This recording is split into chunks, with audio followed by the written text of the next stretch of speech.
gentlemen, welcome to True Seekers North East. For the second time this week, we've got Neil Geddes. Thank and you. he's going to talk about fairies, ghosts and spirits. So turn your phones up and we'll have a good day. Okay? Okay, thank you. Thank you very much. Okay. Lights. Lights, cameras, action. Okay. Oh, it's all dark. I'm scared. Okay. Is that all right? Yeah, you can see the screen okay? Good stuff. Okay, this is called More Encounters with Fairies, Ghosts and Spirits. Some of you may have seen me... Can you go through the kitchen? Yeah. The Hound of the Baskervilles, right on cue. Yeah, it's called More Encounters with Fairies, Ghosts and Spirits, because I think it's more than 2 years ago I did Encounters with Fairies, Ghosts and Spirits. So this is like a sequel talk, a follow-up. I'm still writing the book, and this is further information that's going to go in the book.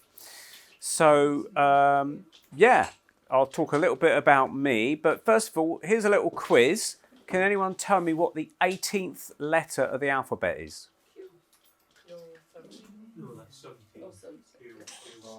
M. R. Any takers? R. Quite a few. Okay.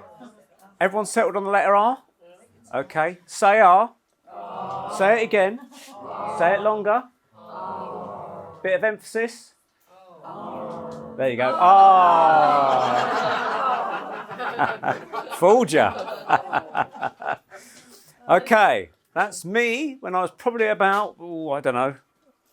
12 years old. Would you believe I actually remember this photograph being taken?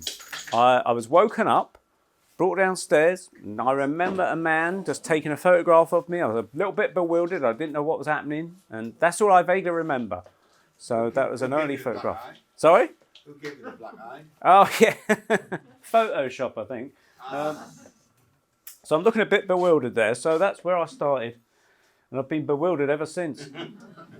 Later on, though, I became less bewildered and started to try and make sense of the world by starting to do strange paintings. And there I am painting some pictures there in my former neighbours next door neighbours' back garden, because they had a bigger garden than us, and I could put my artwork on display there. Some of those pictures you can see at the back there during the break. So I became an artist. I'm one of 5 boys. I'm the only one out of all my brothers that took up painting more seriously and professionally. And I do commissions, a recent one being the Titanic. And I know that you've seen this talk on the Titanic, so I might have to retitle it to call the HMS or whatever it's called. I also painted that famous picture. Please don't tell the police. And also painted that one as well. Okay. I've also played in rock bands. That's me playing bass guitar there. The last band I was in was about 7 or 8 years ago. So there I am on the right-hand side playing bass, looking out that way, thinking, am I on the stage with the right band? I should have gone on with a glitter band or something. That's my brother there playing lead guitar. So yeah, we played in a band for a couple of years. And also I do artwork. I've written a book. This is Fairycraft, published in 2004, I think it was. That's the American version of it, so it's got the same title, but a different cover. I do podcast interviews, radio interviews, TV interviews, and I also host the Paranormal Peep Show for the Paranormal UK Radio Network. I think they'd like me to give a plug to them. And you can hear that on Spreaker, also on the Paranormal UK Radio Network website, but also on YouTube as well. So if you go to Neil Peel or the Paranormal Peep Show on YouTube, you should be able to find some shows of ours on there, and you can take a listen to the kind of stuff we discuss. That's me speaking at the Probe conference a few years ago. I think it's Probe. It might be the Old Bailey. I don't know. But sadly, that's no more. So, but it's nice actually to come out and get back to doing speaking for people like that, because I think everyone enjoys hearing people speak. So it's nice to get out and about and socialise a bit as well. That's a little still shot there from the Paranormal Peep Show. That's our last interview we've done. That goes out next Thursday, I think, on YouTube. So this is Nick Sands here. I was hoping he's going to come along today, but he hasn't obviously made it. But Nick has been speaking to us about he witnessed UFOs being shot down by the military. Very interesting discussion we've had with him. So I recommend you take a listen to that if you're interested in that kind of thing. Maybe Nick will come along here at some point and do a talk about all that. That's obviously to be organised, but that's a hopeful wish for the future if Nick can make it. Now, I'll get on with this talk. As I say, it's a sequel talk to Encounters with Fairies, Ghosts and Spirits, so it's a follow-up. So I've been obviously talking to a lot of people since my last talk. I've also been doing a lot more research. So I'll start off with some fairy-ish aspects and then work into the more ghostly stuff later on. So our first subject is, I'm sure most of you have been on a plane. That's a familiar scene there when you're sitting down the aisles. And this concerns a plane journey on the way back from Amsterdam. I've put Holland, but it's technically the same place, isn't it? And it was a lady that we interviewed on our Paranormal Peep Show called Kate Ray.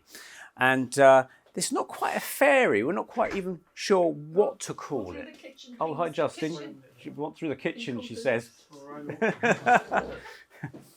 That's my friend Justin. But he's made it. That's good.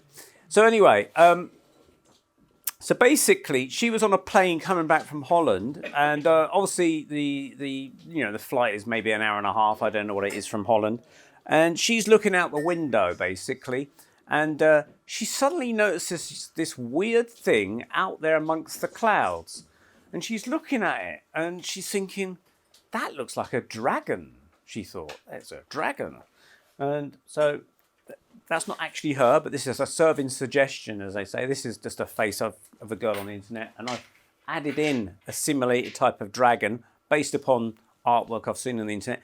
And she saw this thing flying alongside the plane, and she watched it for about 20 minutes, she said, and it was moving about, and she saw another passenger to her side or behind her who also had spotted it, and they kind of looked at each other and saying, "Can you see this kind of thing?" And they both, "Yeah." And they didn't know what it was. I mean, skeptics might say it could have been a chemtrail, a cloud formation or something like that.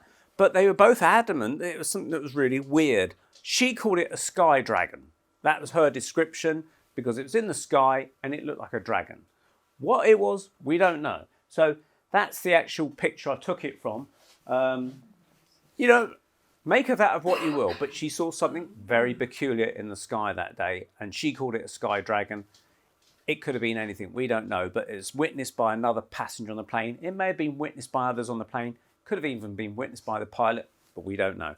But she claims she saw it. So I thought I'd throw that one in there as a starter. Now, Kate also runs on Facebook a group about fairies, fairy sightings and things like that. And she also shared with me a very interesting fairy sighting. Now, this, you got I don't know how to say it. Either you believe it or you don't, or you're open-minded about it. I'm sure you're all going to be open-minded about it. But she said that she was walking down a hedge, past a hedge, down a lane, and she heard a noise, a weird noise, and she thought, what's that noise down there? Like an animal in the hedgerow somewhere. So she went to take a look, and she parted this leaves and things of where she saw some movement, and she said she saw a small being, and it had trousers. I think she's described it as checkered trousers, like a clothes of some sort, but it had a mouse head on it, but it was like shaped like a person. So it had a mouse head, but shaped like a person. And it said as soon as it saw her, it scurried away. So there's not many things you can find on the internet that match it, but I found this Roland rat looking thing. Is it? Yeah, it could be. He's not allowed in without a tie. But yeah, I mean, I found this kind of character on the internet, so I put it there just as a visual, but I'm sure it looked a lot different from that. But yeah, she said she saw this small man-sized, well, mouse-sized thing with a man body, but a strange mouse-looking head. It sounds extraordinary, but this is what she saw. So it's a very, very peculiar thing. And as I say, make of that what you will, but in our own reality, in science, there's things that are stranger than fiction as well. I mean, for instance, look at that. This is about 15 years ago. I saw this on the TV once. Some of you may be familiar. This is a real life mouse with a human ear being grown on its back, basically. The idea is that they will be able to genetically grow body parts in the future to, stitch onto people or something. And this poor mouse has got this human ear growing on its back, taken from tissue, and they've grafted it on its back. It's pretty disturbing. the mouse, I presume, died. So, maybe they've launched an inquest, or maybe with mice it's slightly different. They're going to have a hearing. Yeah. Boom, boom. Okay. So this is another encounter, this time with a chap called Joseph, who's on my Facebook, and he told me a story where he saw a strange fairy being. And what I'll do for this one, I'll actually take it from Joseph's own words. I just edited it to make it more easier to understand. So he said he was walking through a guided area. I don't know what the guided area was. Maybe it's in a wood or something. And was looking at an interesting, huge open rock full of green plant growth when I saw a small light flashing in the bushes. I spent a while trying to work out what the sun was reflecting off to create this odd effect, but the sun was in the wrong direction and there was nothing reflective. This light then hovered to the front, and as I looked, I could see it was an egg shape of blue and yellow energy. As I observed more, I saw a naked, black-haired figure of a young girl, pretty, and the egg of energy seemed to be coming out of her. I saw no wings at all, but she was busy doing something to do with the plants. Now, has anyone heard of flower fairies? Yeah, there's that artist, Cecilia Barker, I think, that draws them.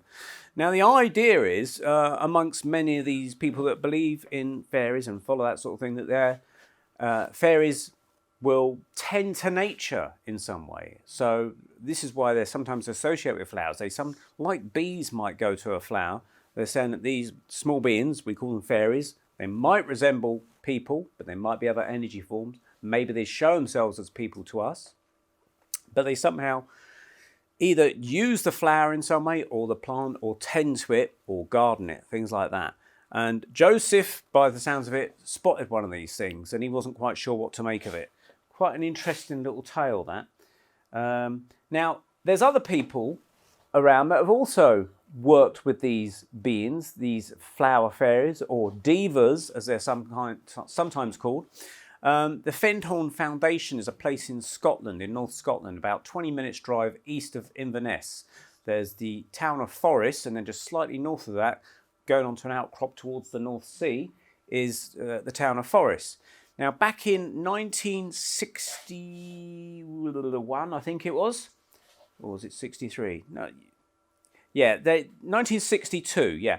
It was these three people that basically set up the Finnhorn Foundation. It was Peter Caddy, his wife Eileen Caddy, and this lady called Dorothy McLean. And they were quite spiritual people. I guess they're kind of early hippies at the time, but they actually ran a hotel around that area and it was run on a spiritual basis. But then the actual hotel owners, the employees, decided for whatever reason to make them redundant. So they were left, having to scrape by an unemployment benefit, and they could only afford to live in a small caravan in this area of Finnhorn. And to try and save money, because their money wouldn't stretch to, feeding their kids as well, he decided to try and grow vegetables, which was like growing it in sand. It's not the most idyllic places to grow vegetables. But they got help. They had inspiration, so they claimed, from this diva kingdom, from the flower fairies, this kind of kingdom of fairies that look after plants. And they claimed that their vegetables all grew extremely well and large. And this is what attracted attention of the mainstream press at the time. And people started to flock to that area, and people started to test out and wanted to see these vegetables and sort of, thinking there's something to this. And so it almost became like a hippie commune. And over the years, it has grown into what is now today. And I'll go back on that page so you can take a look at it, the Finnhorn Foundation. And so every year they do workshops and courses, and they build eco houses, and they were one of the very first places in the country to have these windmills. I expect they've got solar power there now. I've been there about 2 or 3 times over the last 20 years, and they do like a tour, and you can go around and see what they're doing. And they do kind of spiritual workshops, fairy workshops, that kind of stuff. So if you're ever interested in that kind of thing, I'm not quite sure what the case is, what they're doing now up there with the COVID situation. I think they've been doing a lot of Zoom presentations, but they were getting loads and loads of visitors every year. And they do have a caravan site that you can go and stay at, so you can spend the week there. and just check out the place, or you can actually do an experience week where you can go and do building work for them if you've got skills to offer them, and then you can go on to their later courses as well. But as I say, with the COVID situation, I don't quite know what they're doing now, but you can find out more about that if you're interested by going to their website. So they're the founders, and as I say, they tuned in and meditated and worked with these fairies that helped them grow their vegetables, so they claim. So an interesting story. So they were kind of conventional people to a certain extent, and here they were tuning into these flower fairies. Do they exist? Maybe they do. Now, this is a guy called Howard Hughes of the Unexplained podcast. Has anyone heard of him? Yeah. Maybe listen to his podcast? Yeah. I'm actually possibly going to be doing an interview with him maybe sometime in November. Now, this was a story related to me by Dr. Ian Rubenstein, because Dr. Ian Rubenstein appeared on the Howard Hughes show, and Howard Hughes had told him this particular story. He said that as a youngster, he was, I'm not sure if it's his mother or grandmother. That's the podcast website there if you want to check that out. He said that he was walking, I think it was Manchester Station. Now, I've guessed this would be the late 60s based upon his age, but I might be wrong about that. It could be the early 70s, I don't know. But he was walking down the street just outside Manchester Street Station, and his grandmother, I'll say it's his grandmother says, "Don't look over there," or something like that, words to that effect. And of course, as a child, what do you mean, you know, I'm going to look over there.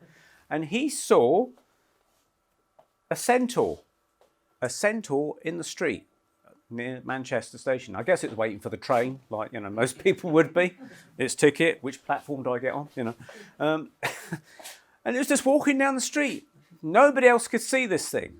Nobody else could see it. So it was a kind of clairvoyant vision. Maybe it was an astral being or something like that. It wasn't physically there maybe, but they could see it's like ghostly presence. And if you got the psychic eyes, they say, they were attuned to it. And I guess Howard probably had the same kind of psychic facilities as his grandmother. She had spotted it first, and she didn't say what to look out for, but this is what he saw as well. Very interesting that it should be spotted there. Now, that's a close-up version of it. It obviously goes to the gym, as you can see. Can only do certain weights, I guess, you know. But, yeah, imagine seeing one of those down the street when you're at the station. You know. I think you see them often on the tube in London, in the Centaur line. That's where it's always broken down. Yeah.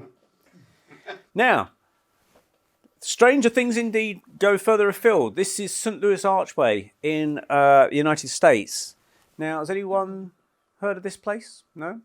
This is what they call the gateway to the West. So when they were looking for the Wild West, this was put there as a celebratory point in central United States where the Wild West was before them. That's the furthest they reached. And they marked it with this kind of big architectural structure. I've actually been up it. So right at the very top here, I think this is the back side of it. On the other side is a viewing platform with windows, and you go up in a lift right to the very top, and then you step out, and it's like a big curve. It's probably about from there to there, and it curves. You're actually walking over a curve, but there's windows you can look out across St. Louis.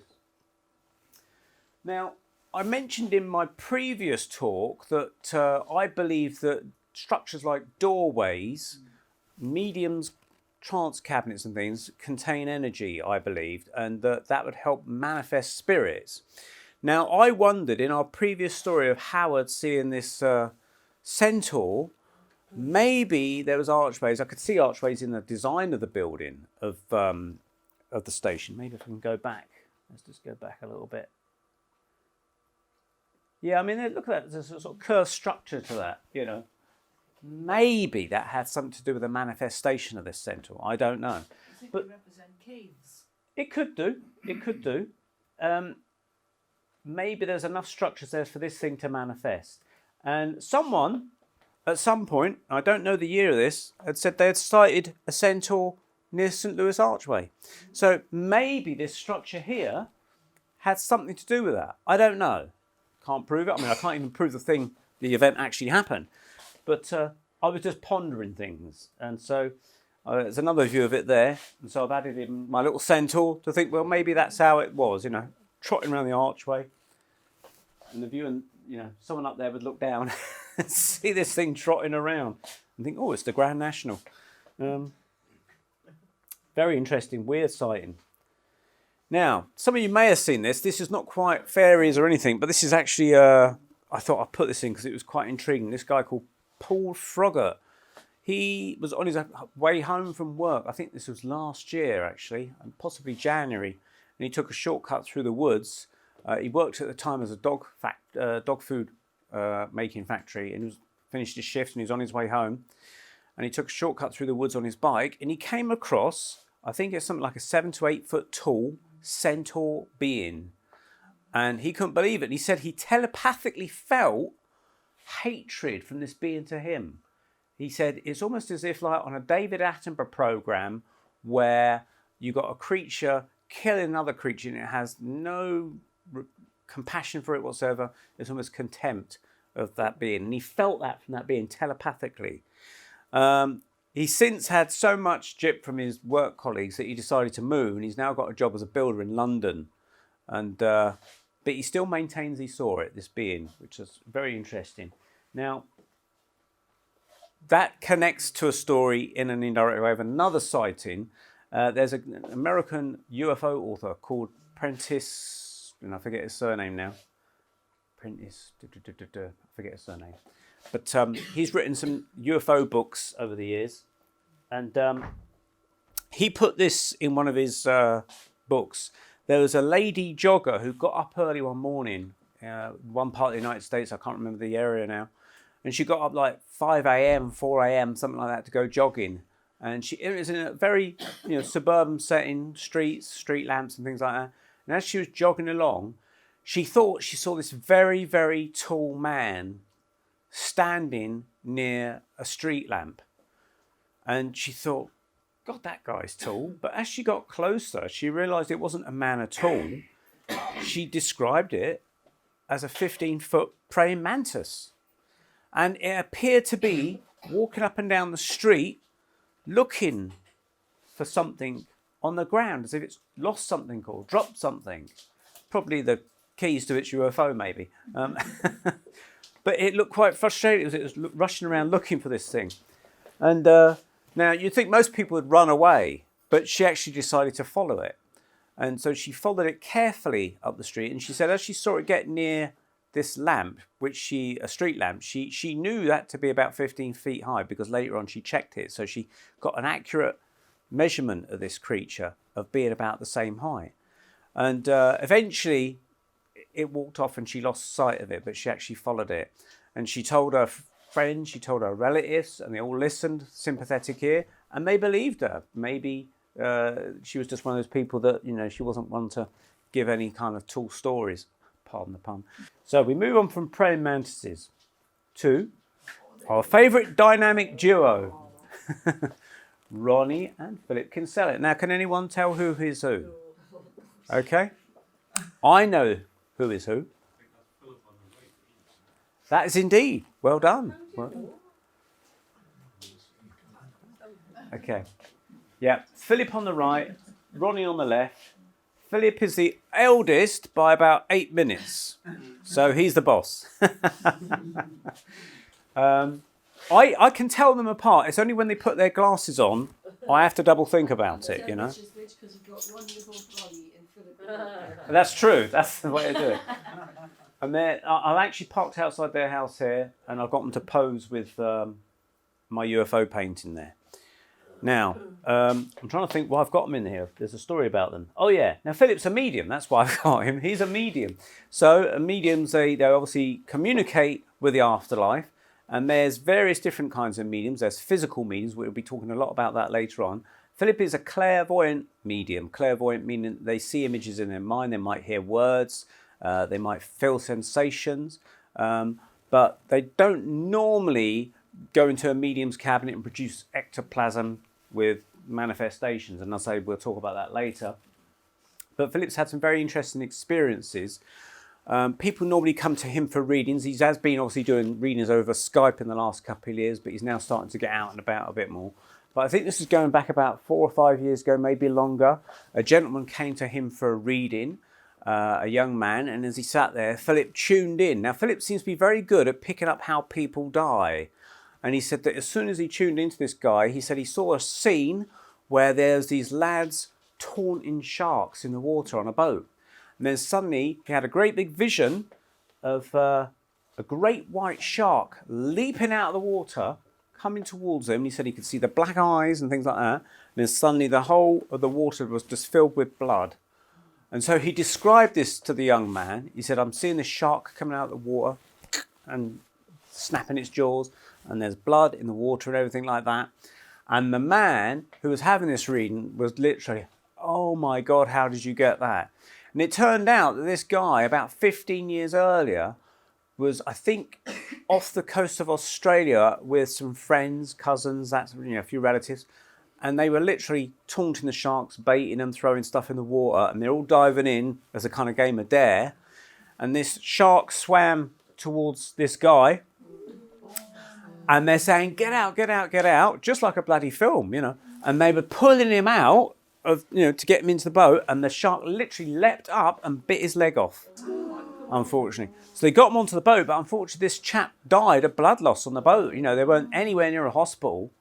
And unfortunately the chap died. And it was this chap coming back through Philip relating his own death to him, you see. So when people say that mediums are trying to guess things, or they're fishing for information. Well, this is definitely a kind of fishing for information. You've got a bloody shark in this one. How could you guess that? That's not very likely you're going to guess that someone's died. I mean, the skeptics will say, oh, well, yeah, he probably went on the internet. He was checking out the guy that, he's going to come along. And, of course, this guy's going to write and says, oh, yeah, my cousin, he died and he was eaten by a shark, da-da-da-da. Well, maybe he did do, but I doubt very much he would have done that. It's 15 years before. He's probably one of those things that he probably doesn't want to publish his private life like that. But Philip picked it up. And Philip's picked up many strange deaths. He's picked up people getting stabbed, murders, conventional deaths where people might die in an accident of some sort. He picks that up as well. So this is a very, very unusual death. And so I thought I'd put it there because it's a very kind of unique piece of information that's been picked up by a medium. Now, I wouldn't recommend you do this with your family, but I just came across this picture, so I thought I'd put it in there. At least they've had the jab, but don't worry. This kid, they just stick their kid in this shark thing and let the old shark come up there. There's the child's leg sticking out there. And look at that shark, look, yum, yum, yum. How irresponsible, crazy. Okay, now Philip's also, again, you might have come across this if you go ghost hunting or this sort of stuff. You might have seen it on these programs. They use these ghost boxes. There's various devices out there that supposedly tune into the spirit world in some way or tune into ghosts and things. And Philip had one. And he actually sent me the CD, so I listened to it. And he actually picked up, it was just him and a few other people, voices coming through. And now it wasn't a clear conversation, but it was a man that sort of said his name was Robert. But he also gave information that he was actually a soldier in Afghanistan. And him and about 10 other soldiers were killed when a suicide bomber went into this building they were all in. And Philip said he felt the panic of these people because they knew that they couldn't get out. And there was a guy in there that was strapped with a load of bombs. And they detonated the bombs and it killed them all, unfortunately. And so this guy, Robert, was coming back through this ghost box and telling Philip and his colleagues, could they get messages to his mum to say they're okay?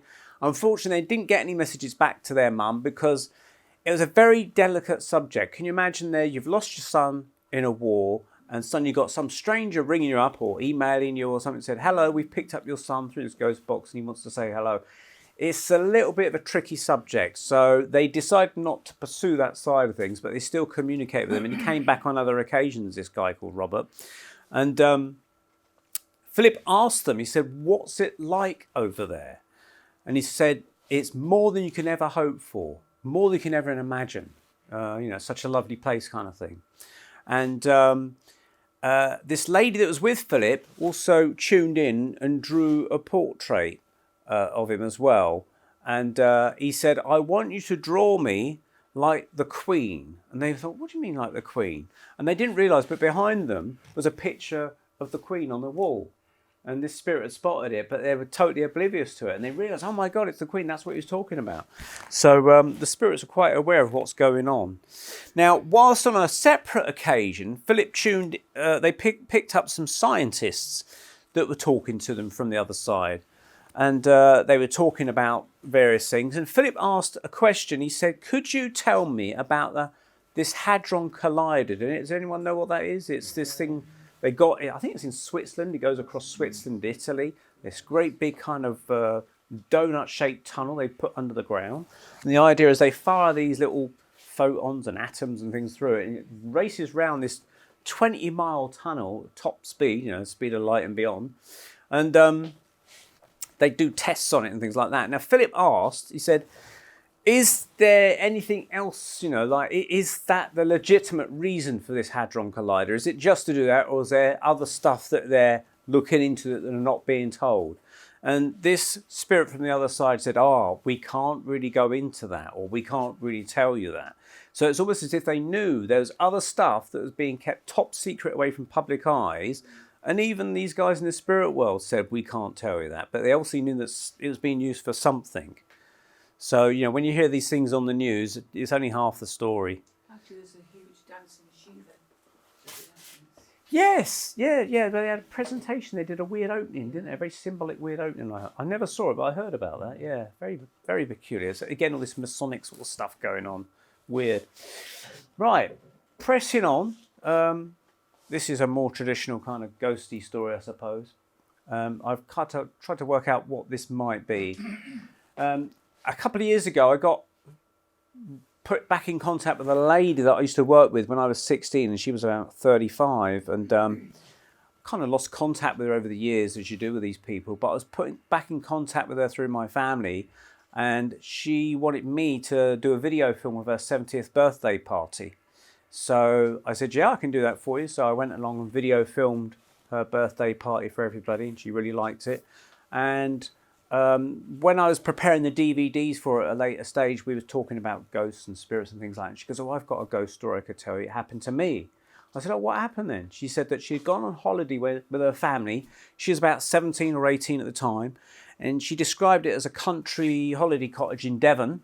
So that kind of thing. She said that in her particular room, she could look out to the sea. And her bed was like one side, a window was the other, and she could see the sea. Now, I've got a chair there, but the way she described to me, the chair was more this side in her situation. And she said that she woke up in the night, and she said she saw this old woman sitting in the chair right next to her in the night. And it seemed to be asleep, this old woman, like that. And she thought, oh my God. Now, she said, I thought it looked rather like her granny. But her granny was still alive. It's a bit of a weird one. Her granny was still alive, and yet she was in this chair, dozing right next to her in the bed. But of course, Joan, being 17 or whatever, she got freaked out by this, and as you all do, she just turned over and put her head under the covers. And eventually she fell back to sleep. Anyway, a few hours later, she woke up, and she could see the dawn coming through the window at the end of the bedroom. She thought, oh yeah, there's the sea. And then she realised, she go, oh God, I saw that ghost last night, didn't I? And anyway, she turned around and looked, and it was bloody still there. This ghost was still there. And she thought, oh my God. This time, the ghost had its head back like that. It was a real snoozing old ghost.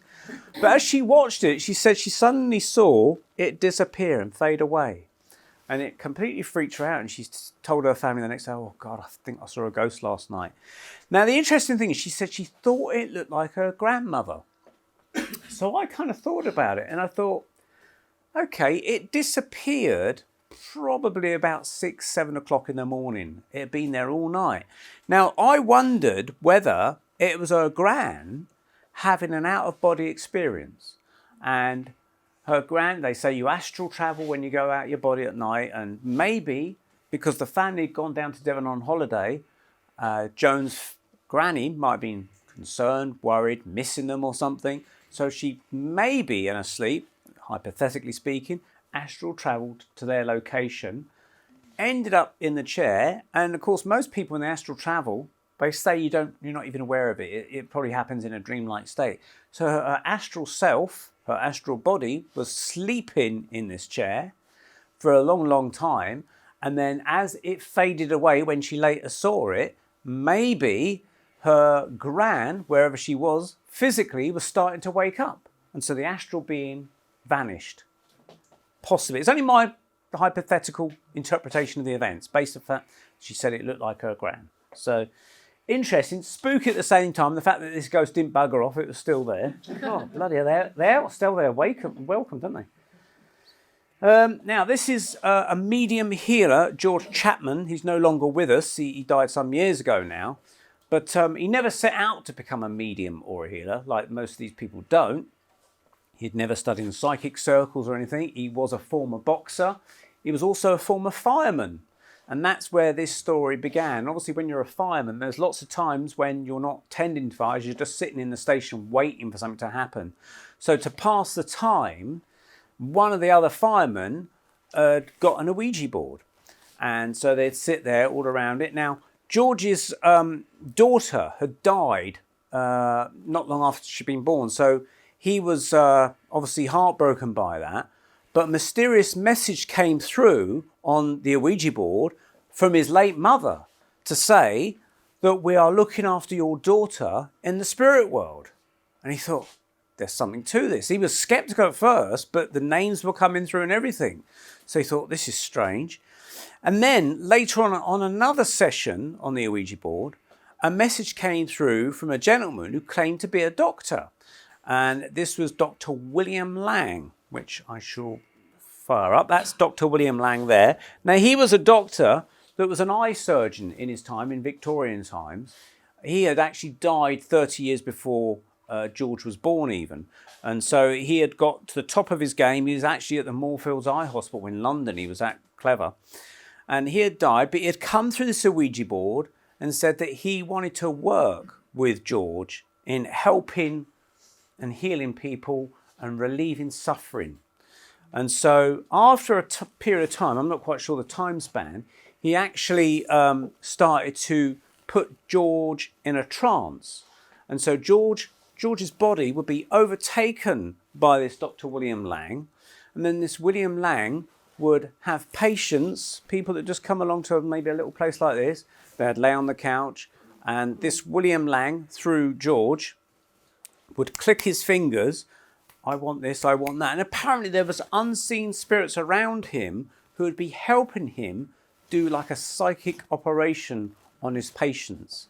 So he'd click his fingers and something would be passed to this that spiritually, apparently what he claimed to be doing was lifting the astral body out of the person, and he'd be operating on their astral body rather than their physical body. So the physical body looked untouched, no blood, nothing being removed, but it has all been done on a certain psychic astral level, and then the body would be put back in, and that's when the changes would start to occur in the physical body.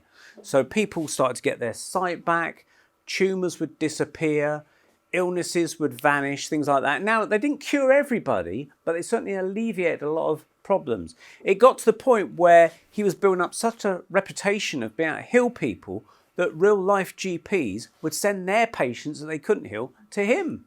And even doctors who couldn't heal themselves would go to him to be healed.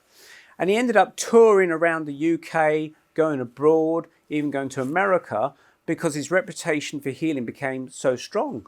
And he said, I'm not doing anything, it's all down to this guy coming through me, Dr. William Lang.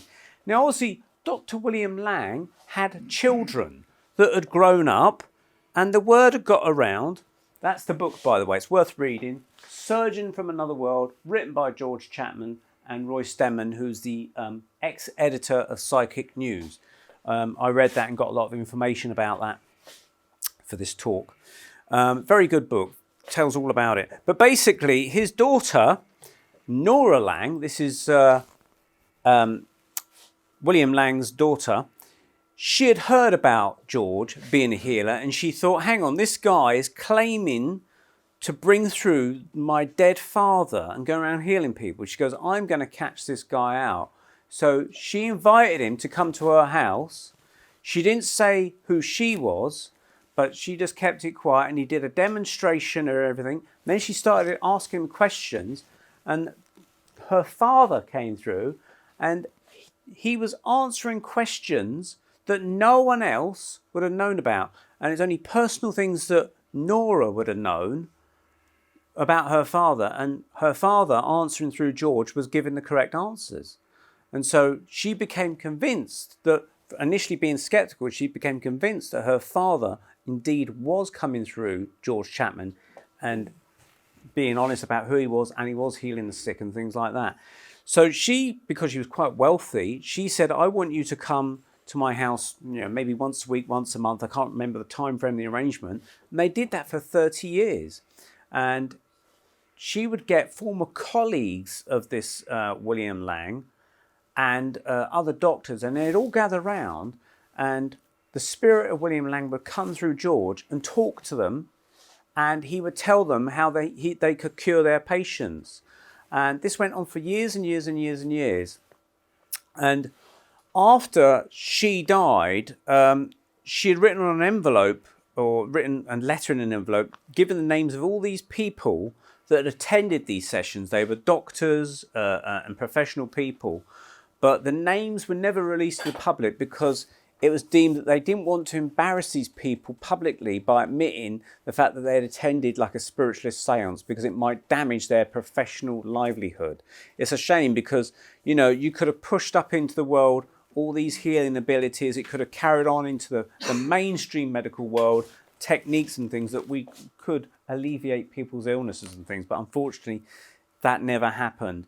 And so the story kind of ended with him when George passed over, but his son has actually taken on that mantle and gone forward, and his son now does healing, and he works with the spirit son of William Lang, and he's Dr. Basil Lang, who is also a doctor. So he does healing from a place in Wales, but they do more absent healing, and he doesn't channel the spirit like his father did. There he is there, Dr. Lang, healing through the body of George Chapman. So there he is, he's examining this guy's eye, doing something, and he talks exactly as the voice of this guy used to be all the time when he was in spirit. And reading the book, it's quite funny. He was just at one time channeling this Dr. Lang, doing something, and then there was a gap. There was no patience, and so he was still entranced with this spirit, and the phone rang. So this spirit went over to answer the phone as George. Hello, Dr. William Lang speaking. Oh, hello there, is blah, blah, blah, blah. Not knowing they're talking to a dead guy. That's the weird thing about it. Crazy thinking. Okay, so there he is, William Lang. It's worth reading that book if you're interested in spiritual healing. Now, this is also very interesting. We're starting to get into the really strange stuff now. This is Dr. Neville Wyman. Now, for some reason, the picture I found in comes on Churchman's cigarettes. And I think, when in the old days you could get collector's cards that came with cigarettes. This guy, obviously, in his time was kind of well known. He was actually a lawyer, but he also knew 30 different languages. And he was one of these really clever guys, very sharp-minded, ability to learn all sorts of languages. But his key languages was ancient Chinese. So in China now they speak Mandarin or something like that, I understand. I mean, in China, the provinces, there's all kinds of different variations of Chinese, but the general language they speak is Mandarin. But this guy had the ability to study ancient Chinese. So we might have here Old English, where they say thee and thy and blah, blah, blah. We wouldn't speak like that today. And certainly in China, today they wouldn't be speaking Old Chinese. There'd be lots of words they wouldn't even understand in China. So anyway, one day he had gone to New York, and he was invited to a seance. Now, he was highly skeptical of all this spiritualism rubbish and spirits. What a load of tosh that was, kind of thing. But he had some strange experiences. He only went to be polite because the people that were holding this seance happened to be a judge, and he didn't want to offend this judge because he knew him professionally. So he said, oh, I'll come along. So he went along there. And they had in this seance, and he sat down, they had in this seance a seance trumpet thing. This is where the spirits can sometimes talk through these trumpets. I'm not talking about a trumpet, this is more like a cone. And you can hear voices coming through this thing. So in the book's introduction, it says, Psychic Adventures in New York details a fascinating series of events recorded by Wyman in 1931 of his sittings with a medium, George Valentine. In the introduction of this book, he writes, by strange and unfathomable routes comes men's greatest adventures. I little thought that a pleasant dinner party in Park Avenue, New York, was to raise the curtain on one of the most exacting and inexplicable episodes of my life. There is a story in it, and it's a story of which here set down no complicated psychological analysis has been attempted in this place. Don't know what that means, but sounds good. Now, this is the medium, George Valentine. He had a very good reputation for being able to manifest spirits. He could bring spirits through that could speak all sorts of different languages, and yet he was probably of Italian descent. He could probably speak Italian and maybe American, and that was it, or English. But all sorts of languages were coming through this seance trumpet. And because this Wyman chap had an ability to speak ancient Chinese, he was invited to come along because apparently they were getting someone coming through speaking Chinese and they didn't know anyone could speak Chinese. So because of his unique language abilities, he was invited to come along and see if he could make head or tail of it. So that is the kind of seance trumpet I was describing. These typically, in a genuine seance, will float about in the dark.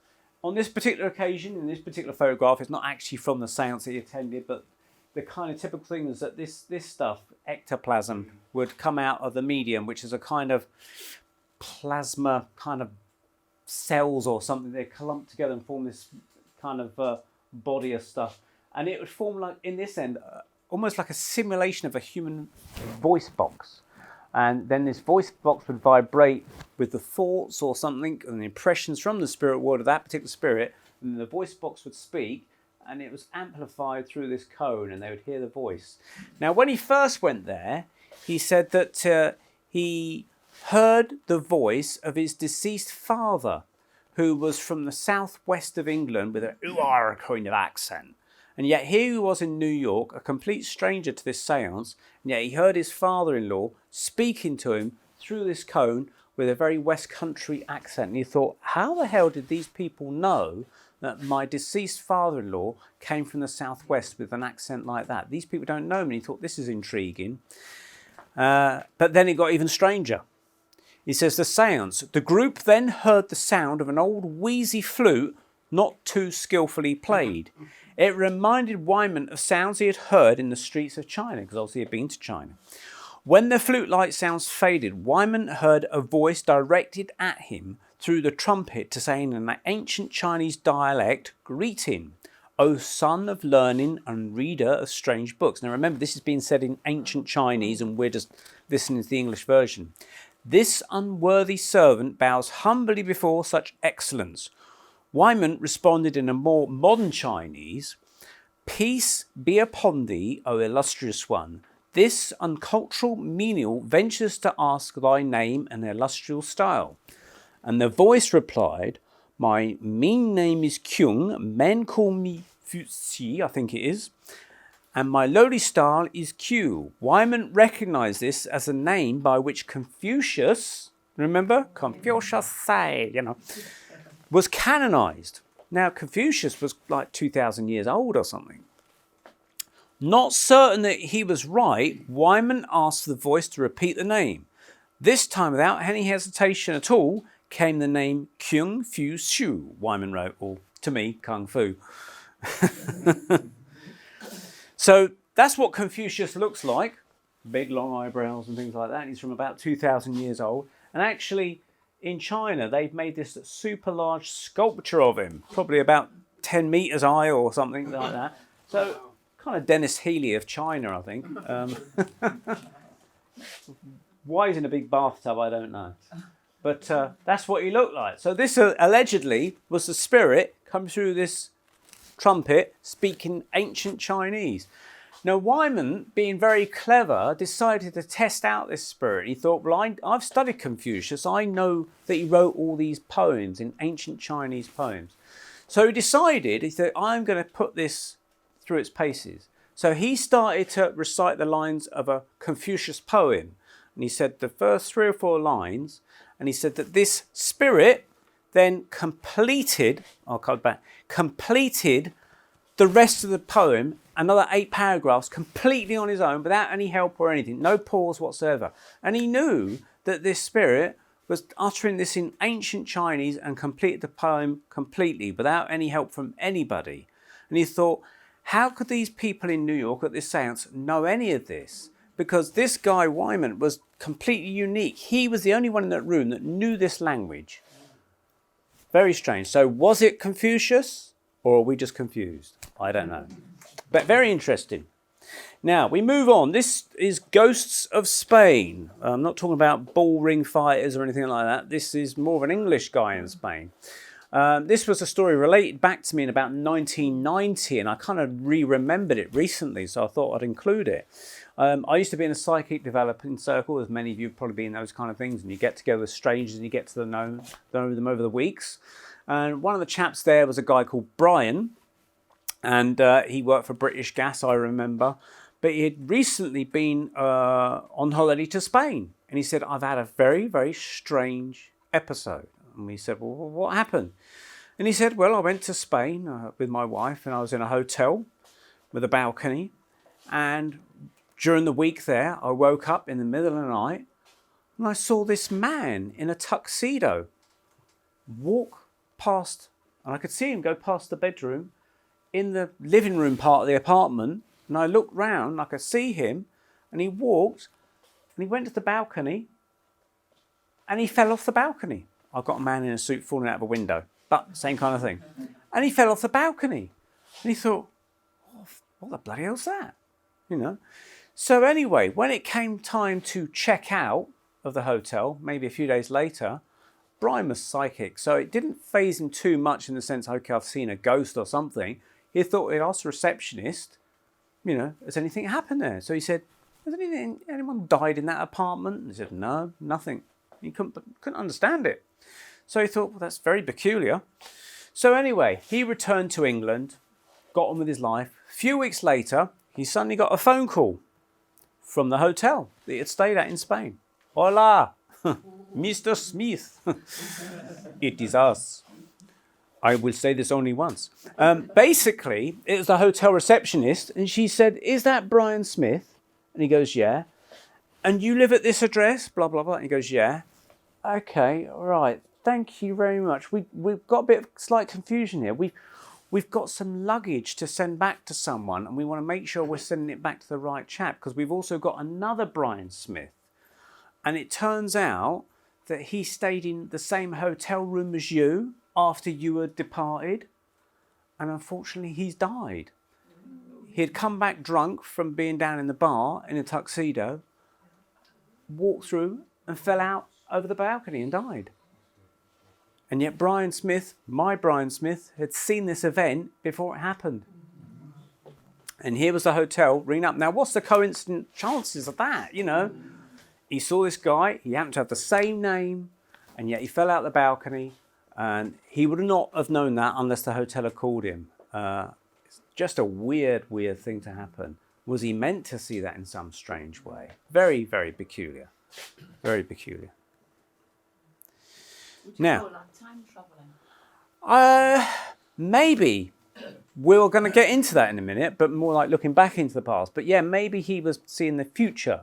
I mean, I did hear a story once where I worked with a guy who told me that he got on the Ouija board, and they got in contact with this soldier who said his rank, his name, you know, what regiment he was with.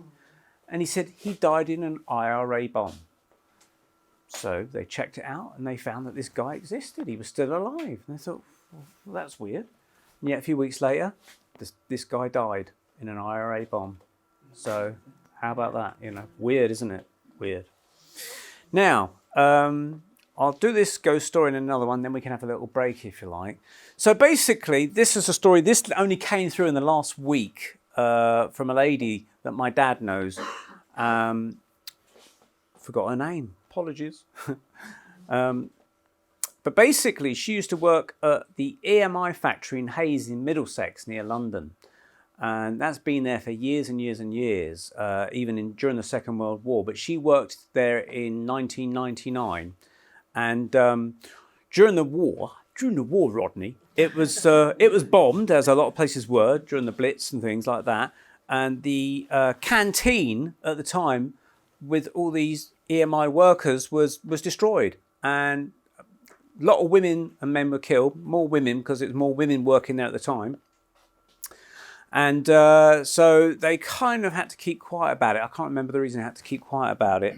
And it was all leveled to the ground. They had to rebuild it over the years. But later on, the place where this was bombed, they decided to build an archive of EMI artifacts. So they started to store very precious documents and things there.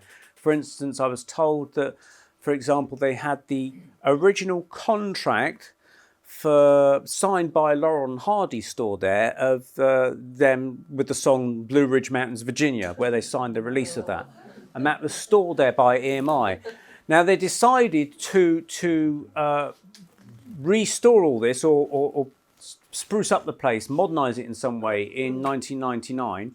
So they took it all off-site, they rebuilt the whole thing, made it all modern with all these storage racks. And there was a security guard that was employed there that when all this stuff was put back, but people wanted to come and take certain items out, he had to make sure that they weren't going to pilfer it and be signed for it and it had to all be put back.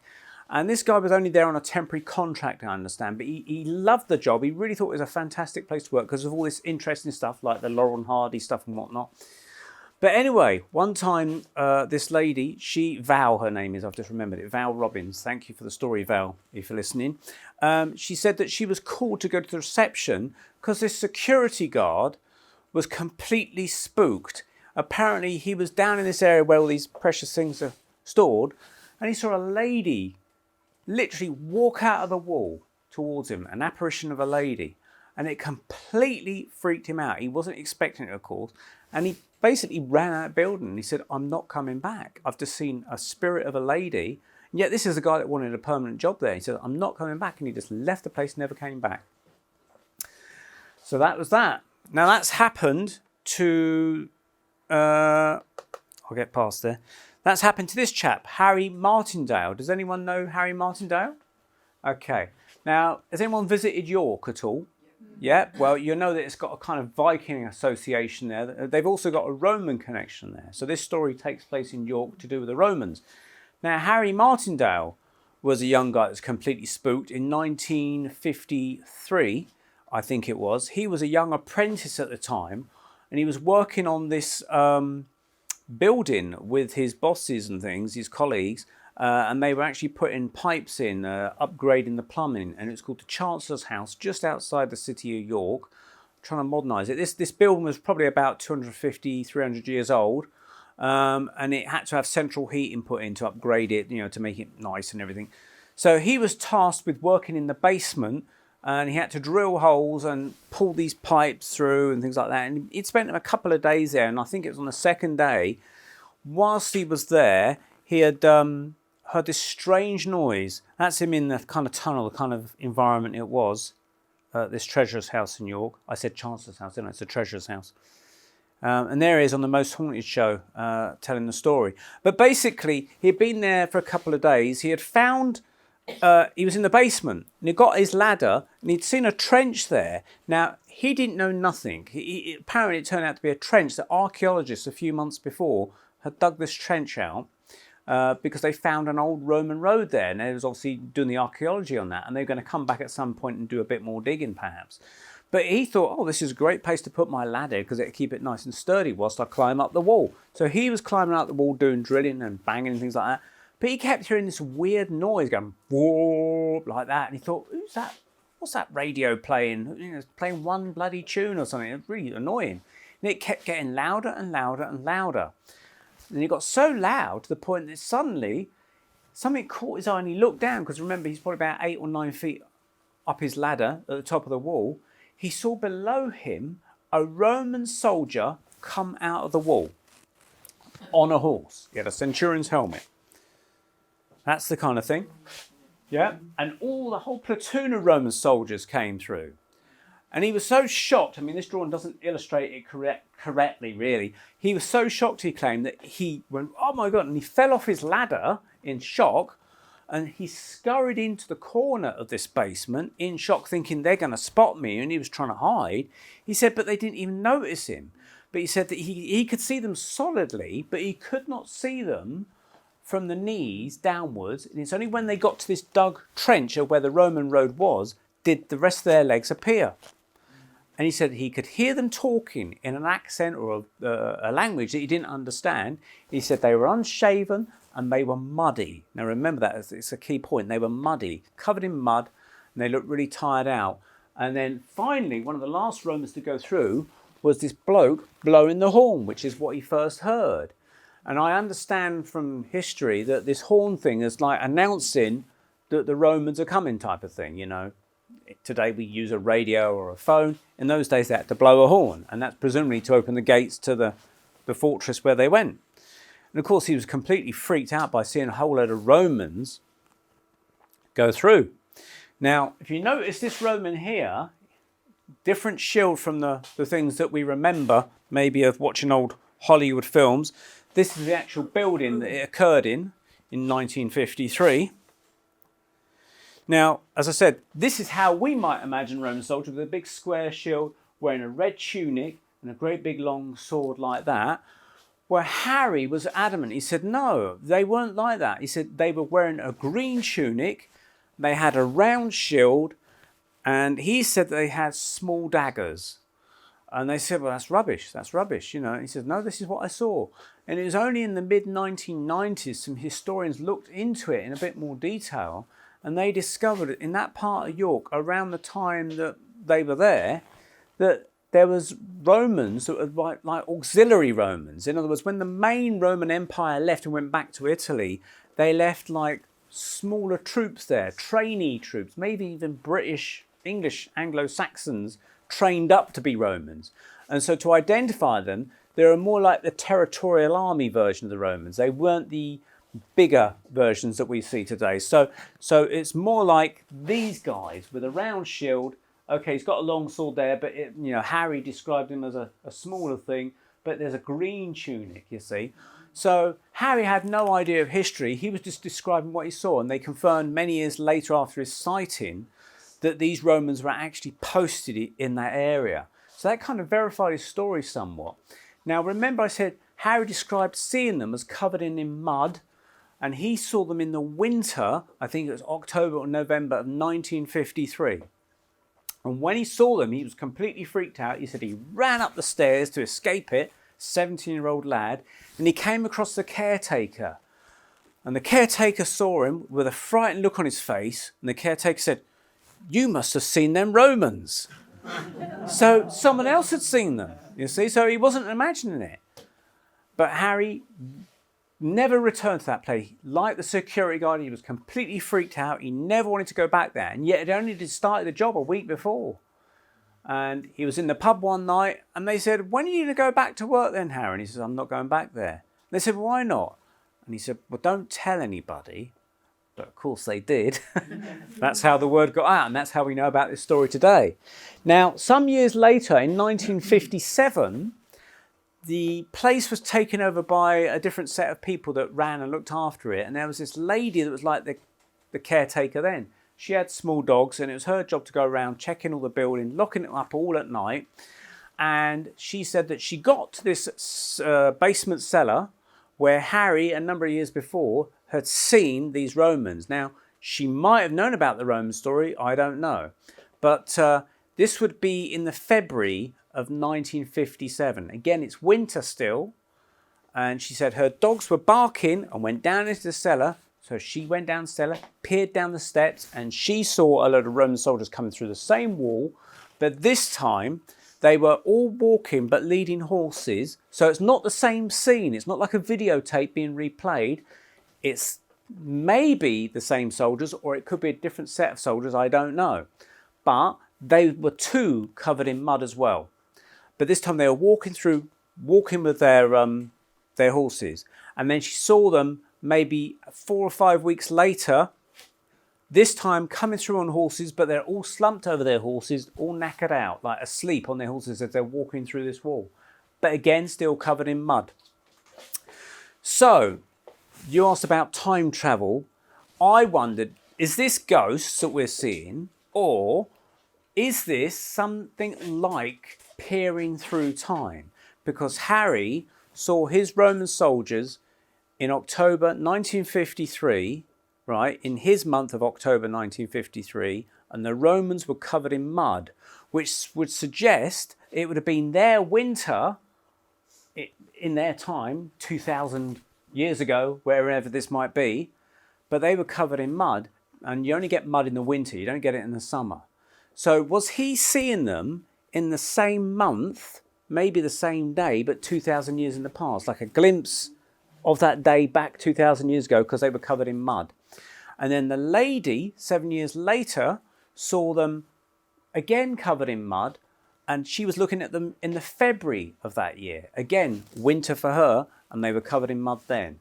It's just my theory. I can't prove it. It's just a hypothetical examination. They mentioned the mud in the story, but no one else has picked up on that, and I kind of thought about it. Now, Harry had a statement to say on ghosts. He's now passed away himself, so he's now himself a ghost, so I guess he knows a lot more about being a ghost now. He says, I don't know about ghosts. You know, I have never seen a ghost before that day, and I've never seen one since. But I do know what I saw that day in the cellar. So I think what we'll do there, we'll take a break, if you like, for a cup of tea and everything, and we'll say thank you very much for the time being, and we'll be back soon. Thank you.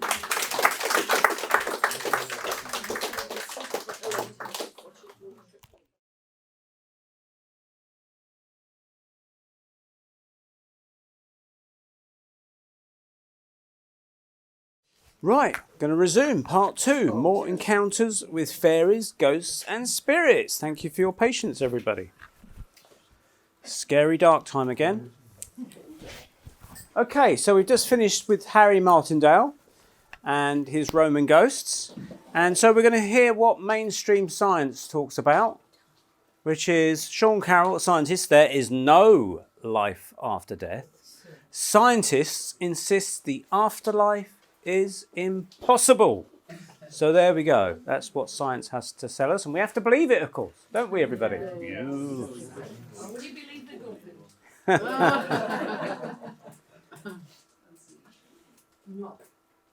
Okay. Now, hang on. Just gone too far there, so I've got to go back a little bit to make sure I'm got the right. Okay, so I'm going to go to this. ITC communications through your TV set. This is where spirits have come through on a TV and they're communicating from the other side. Fast forward now to the mid-20th century, when electronic photography, in the form of television, became widely available. EVP pioneer Friedrich Jürgensen was among the first to recognize its potential as a means of communicating with the departed, and often predicted that images from the other side would soon appear on television screens. Jürgensen spent his later years in the southern Swedish town of Hur, and died in October 1987. At the exact moment of his burial, his friends Claude and Ellen Thorlin, who lived about 250 miles to the north near Stockholm, experienced a strange phenomenon. According to Mrs. Thorlin, she heard an inner voice prompting her to switch on her TV and tune it to an unused channel. As she did so, the screen went dark. Then a spot of light appeared which grew into this image. As if to fulfill his own prediction, Jürgensen had apparently projected a fair likeness of himself onto the Thorlins' television screen, which they captured in this Polaroid photograph.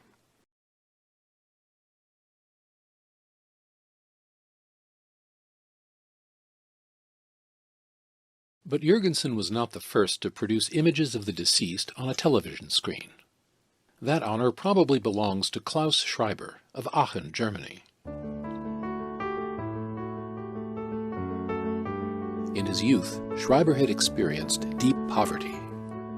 Later in life, he suffered the loss of 8 close relatives, including his beloved daughter Karen, all within the span of a few years. Though plagued by ill health himself, he maintained a positive outlook, and in 1982 began experimenting with EVP. In one communication from a deceased relative, he was advised to try working with video. Today we take video recording for granted, but in the 70s and 80s it required clumsy, expensive videotape equipment. Trained as a saddlesmith, Schreiber understood little about this technology and at first was unsuccessful. But following further EVP advice from the other side, and with some help and encouragement from electrical engineer Martin Wenzel, Schreiber constructed a video feedback loop, which produced highly unstable forms that he was told could be manipulated by those on the other side. By 1984, Schreiber's perseverance paid off, and he began to receive many remarkable images. By laboriously advancing his tapes frame by frame, Schreiber was able to isolate and study these single images or short sequences in which the pictures would often emerge from random shapes. Since he had no means of editing his tapes, he simply rephotographed these clips onto a second videotape to preserve them.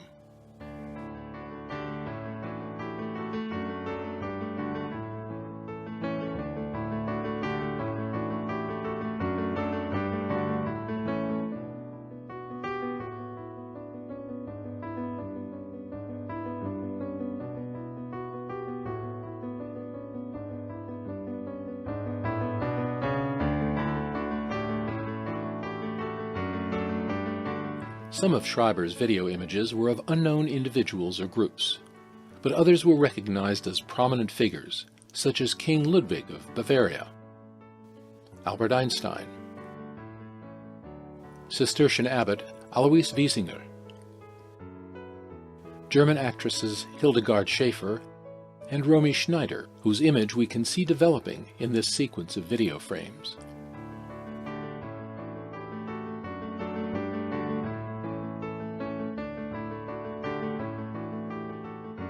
Not surprisingly, Konstantin Raudova himself made several brief appearances on Schreiber's video screen. But most intriguing of all were the images Schreiber identified as deceased relatives, including his grandfather, his mother Katerina, his sister Maria, a cousin of his son Robert, who died at age 22, his deceased wives Gertrude and Agnes,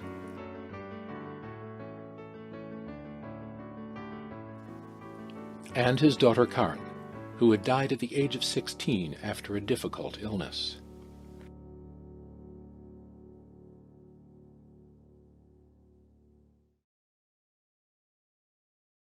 Could all these images have been hoaxed? During a broadcast discussion about ITC on Luxembourg television, here's what German engineer Martin Wenzel said about Schreiber's work, as translated by Dr. Ernst Zinkowski. Mr. Wenzel, it is in the nature of man, and it is good so, to be basically skeptical. Then one is able to inform oneself, and yet remaining skeptical, one may research. You controlled Schreiber's equipment and wrote a report. Yes, when Klaus Schreiber published his first images or presented them in the public, he invited me to visit his laboratory and observe everything, how he is working. He revealed everything. I could check anything down to the smallest cable. There was nothing hidden in any way, and I had to see that he worked without any tricks. It's only a very unconventional way to use a video camera. In January 1988, following a second heart attack, Schreiber passed away, and within a few months apparently began communicating with his colleagues on Earth. Afterwards, apparently Klaus Schreiber sent an image through the transcommunication station in Luxembourg. And this image appeared in a computer system. So it was digitized, and it is clearly to be seen that it is Klaus Schreiber.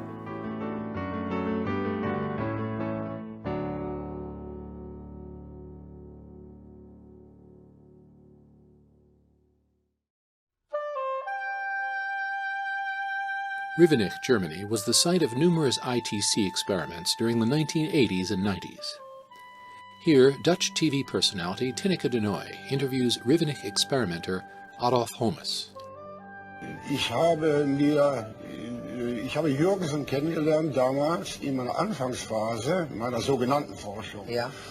Und habe das Buch von Jürgensen... Holmes' early work focused on EVP and direct radio voice, which produced, among others, the following communication.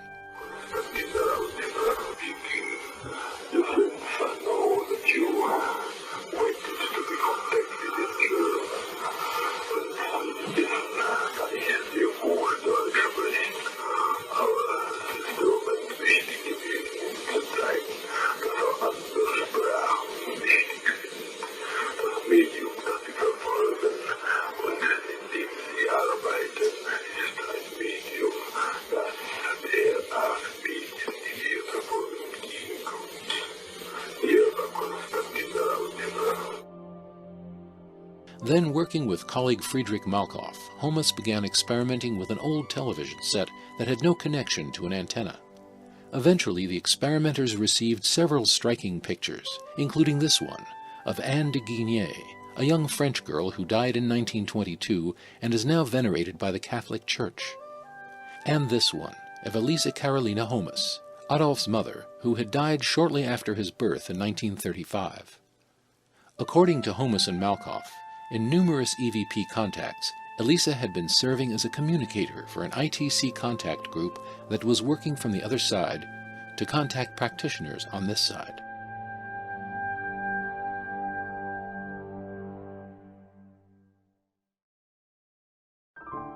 Vicki Talbott reports that late one night in July 2006, her television set turned itself on and off several times and displayed various black and white scenes of people asking to engage in two-way conversation with her. She says that, in her astonishment and in the dark, she was unable to find her camera in time to capture this sequence of events. But she did eventually manage to snap one picture of the TV image, showing several youthful faces, before the episode ended. Here it is with some of the distortion removed, and here with some of the noise removed. Vicki says she now keeps her camera close to her TV set at all times, just in case.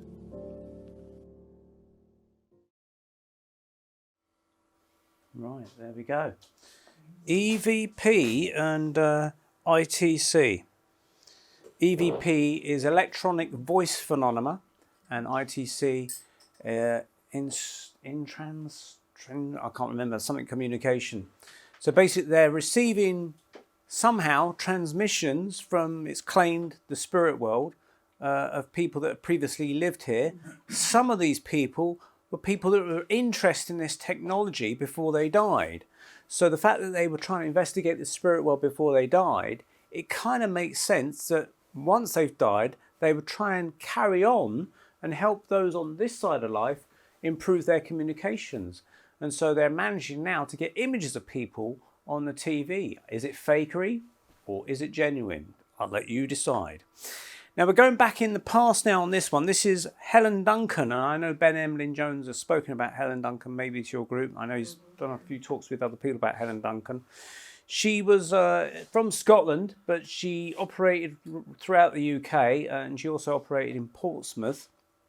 And she was the last witch to be tried under the Witchcraft Act during the Second World War, because they basically wanted to put her in prison and keep her quiet. The reason being was that she was bringing back in her seances full materialised beings of dead sailors that had gone down on wartime ships sunk by the Germans. And they were coming through and saying, I am so-and-so and I've sunk on the HMS Raleigh or whatever the ship might be called. And the mothers of these dead sailors would be there, and of course it would get into the papers. And the Admiralty, the British government at the time, did not want the public to know these ships were being sunk by the Germans for the morale of the country. They did not want them to know that we appeared to be losing that part of the war, at least. So they needed Helen Duncan out of the way. So they cooked up a trial basically for her at the Old Bailey. I mean, she was just a medium, and yet the Old Bailey is for big murder trials, and here she was being taken to the Old Bailey and being tried for witchcraft because they had nothing in their books that they could prosecute her. So they accused her of being fraudulent and being a fraudulent kind of witch, or words to that effect.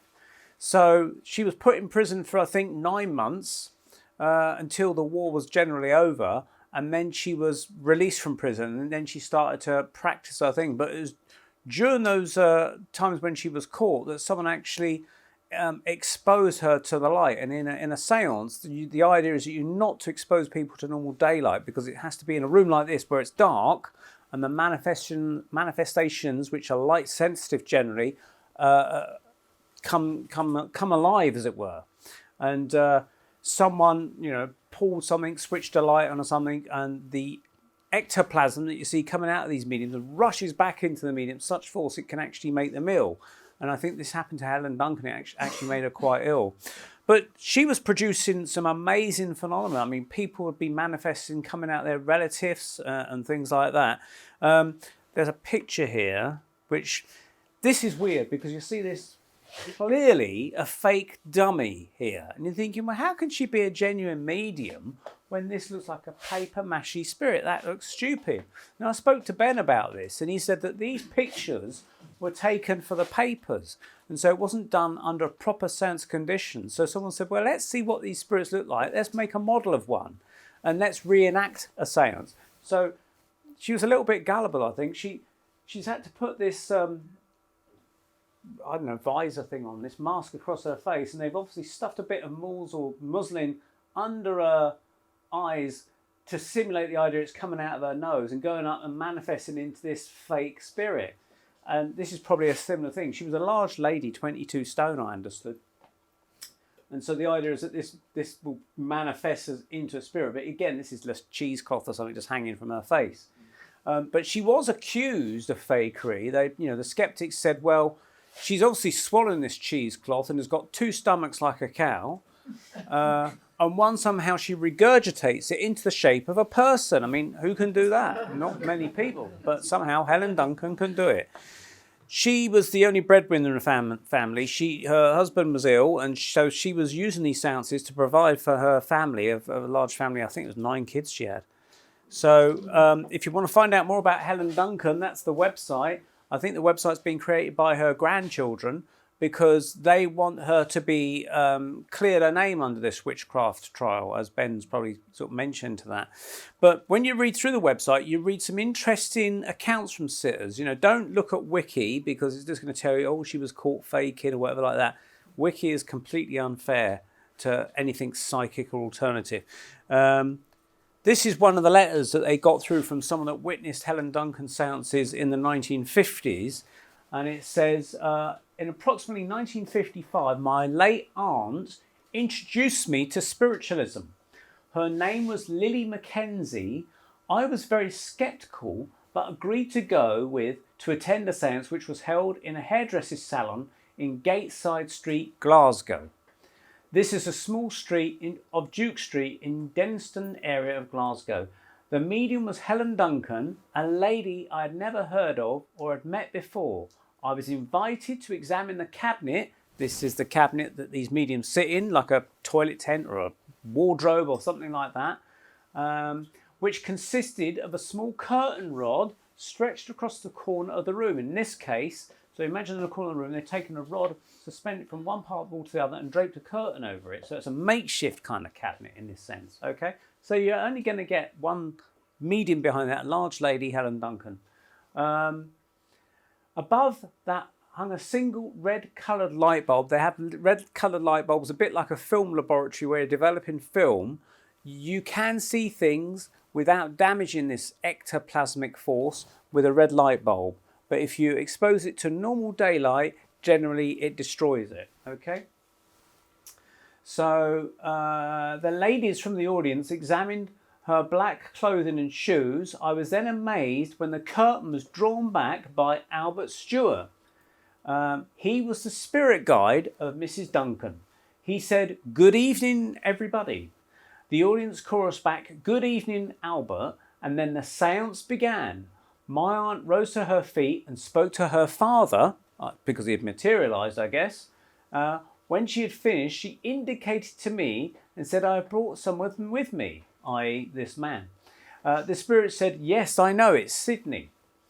I was amazed, as I was 9 years old when he had passed on, and yet here I was, a grown man, being spoken to by a spirit, as if time had not existed. Then my grandmother appeared and spoke to me. I must admit, I did not have much to say, as I was choked with emotion. They were so real. Yes, Helen Duncan was 100% genuine. At the next meeting we went to, I saw my Uncle Jack. He was in a happy mood, and he did a soft shoe shuffle and sang the Lily of Laguna. It must be a Scottish song, never heard of it myself. This was a song that he had sung many years ago to my Aunt Lily, Nora Yates. A friend of my Aunt Lily saw and spoke to her niece, who had been burnt in a fire with her baby. She appeared with a baby in her arms. Margaret Smith, a neighbour of mine, also appeared and spoke to me. She appeared dressed in her clothes with a handbag over her arm. I also saw a spirit dressed in a Highland garb, complete with a crooked staff. This is interesting, he brought with him a pet Highland pony, which stood and nodded its head as ponies do. So for a lady to be regurgitating this stuff out of her second stomach, manifesting Highland ponies, people with babies in their arms and things like that, it's a lot to comprehend. But this is from this person that wrote this letter. So maybe we believe the letter or maybe we don't. That is up to you, but that's what's claimed. Okay, interesting and amazing if true. Now, this is a medium I've seen myself. I didn't see him in a seance in the sense of a darkened room. I saw him doing clairvoyant mediumship and he was absolutely amazing. Gordon Higginson, I saw him about 1989. I think he passed over in about 1992 or 3. And he would be able to give out people's phone numbers, car registration plates, addresses. He said to a man once, he said, "You, sir," to a man sitting in the front. He says, "Before you came here tonight, you were not wearing the coat that you've got on tonight. You got into your car, you decided that the coat you were wearing was not the one you wanted, so you got back out of your car, you went back into your house, you took your coat off, you threw it on the bed, and you got the coat that you're presently wearing now out of your wardrobe and put that one on." And he's going, "Oh my God, how did you know that?" And he said, "And my helpers," which I presume he means his spirit guides or whatever, "have just now gone down to the multi-storey car park below this building, and they've located your car, and it's a sports car beginning with the letters PYE something something to blah blah blah." He gave his registration number like that. And this bloke was absolutely gobsmacked, and we're sitting there thinking, how the hell did you know that? And this is before the internet. He was accused of being reading up on information of people, looking up addresses and things like that. But when you're talking about a guy that's gone to get his coat out of the wardrobe and he's changed his coat, that's not something you can look up. That's something that's personal that's happened to that man. So here he is. He was also a very good physical medium. So here he is in this cabinet here, producing ectoplasm. And there's accounts of where people have walked out there, little girls have been coming out of there and they fly around the room, they disappear into the floor. There's been people that have actually held this ectoplasm and studied it and felt it in their hands and written descriptions of it. But this is from Wiki, and of course we must trust Wiki, because Wiki is our Lord and Saviour. It says, Higginson was accused of fraud throughout his career, even by spiritualists and members of the Spiritualist National Union. In 1974, parapsychologists Barry Colvin and Frank Spedding attended a seance with Higginson and claimed that the ectoplasmic materialization figures were Higginson himself. Little girls that disappear into the floor, covered in cloth material. Frank Spedding wrote, "The materializations were crude fakes which should not have deceived anyone of normal intelligence." Before another seance, Colvin searched the room and claimed to find muslin tightly wrapped underneath a seat. Again, in 1978, Higginson was accused of hot reading. At a mediumship sitting in Bristol in February 1976, he gave out names and addresses to the audience, which is what I've seen. The accusation was that information was about his sitters was available from library lists and books and other documents. Matt Higginson had been alone in the church for an hour before the sitting with the information. I find that hard to believe. So Gordon Higginson turns up to a spiritual church with a couple of bags, great big bags from the local library, sits down, on meditating, don't disturb me, and he's flicking through. How does he know who's going to turn up? That's crazy, isn't it? Higginson's own comments about the allegations against him can be found in his book, On the Other Side of Angels, authorised life story compiled by Jean Bassett. So that's where he defends himself against these accusations. Now, a lady I know who knew Gordon Higginson, she's done her research. She spoke to witnesses that have been at these events where he's done full manifestations and said that's a load of rubbish. And she says Wiki is actually run by Christians. I don't know how true that is. I haven't looked into it, but that's what she said. And they actually call her a medium on Wiki, and yet she said she's not a medium herself. We'll talk about her in a minute, but here she is now. Trisha Robinson, one of the UK's foremost psychical researchers. She is not a medium, and yet Wiki lists her as a medium, so it shows how wrong they get these things. Now, she's got some interesting stories, and we've interviewed her on our Paranormal Peep Show. This is her website. She's also written books, things to do when you're dead. You know, when you're dead, you must be bored. So, you know, little few tips there to help you through the afterlife. But she's done lots of psychical research and come up with some very interesting results.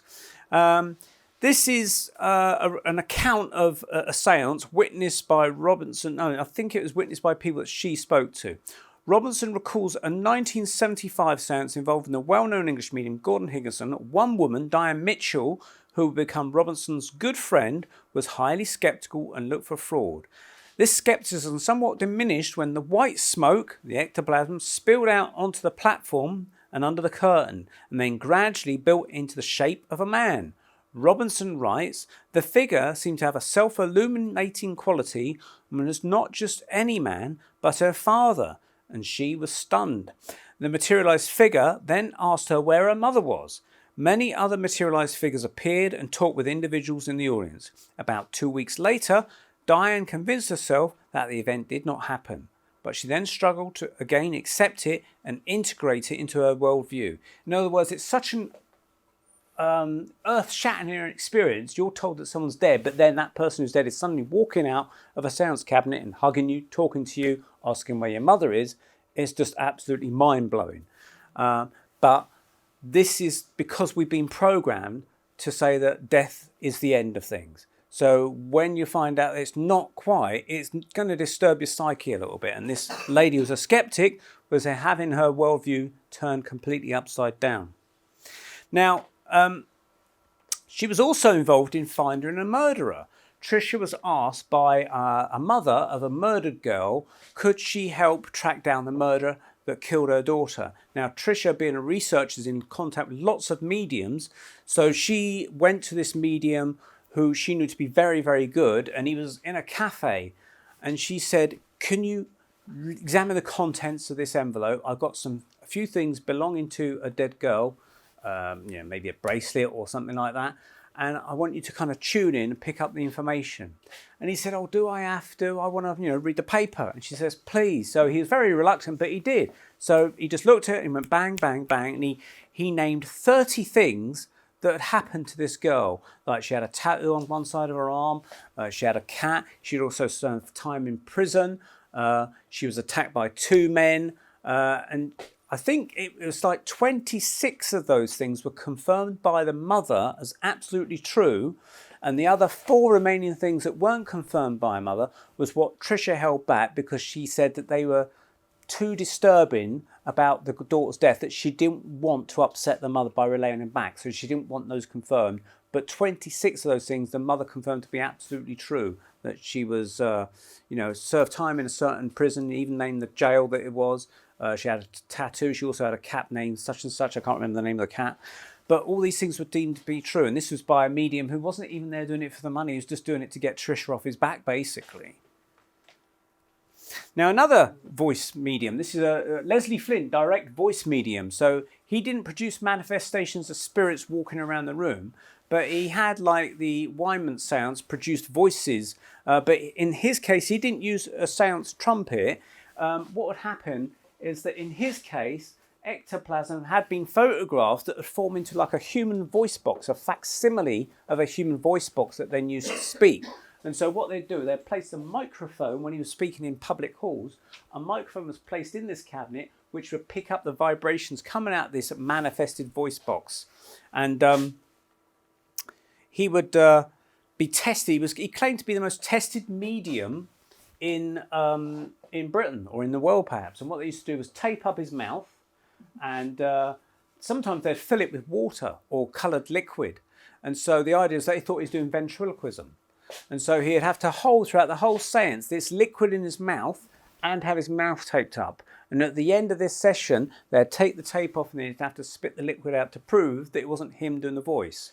And these voices would speak other languages. I mean, it was also claimed that whilst he was talking to the sitters himself, the voices would still be heard.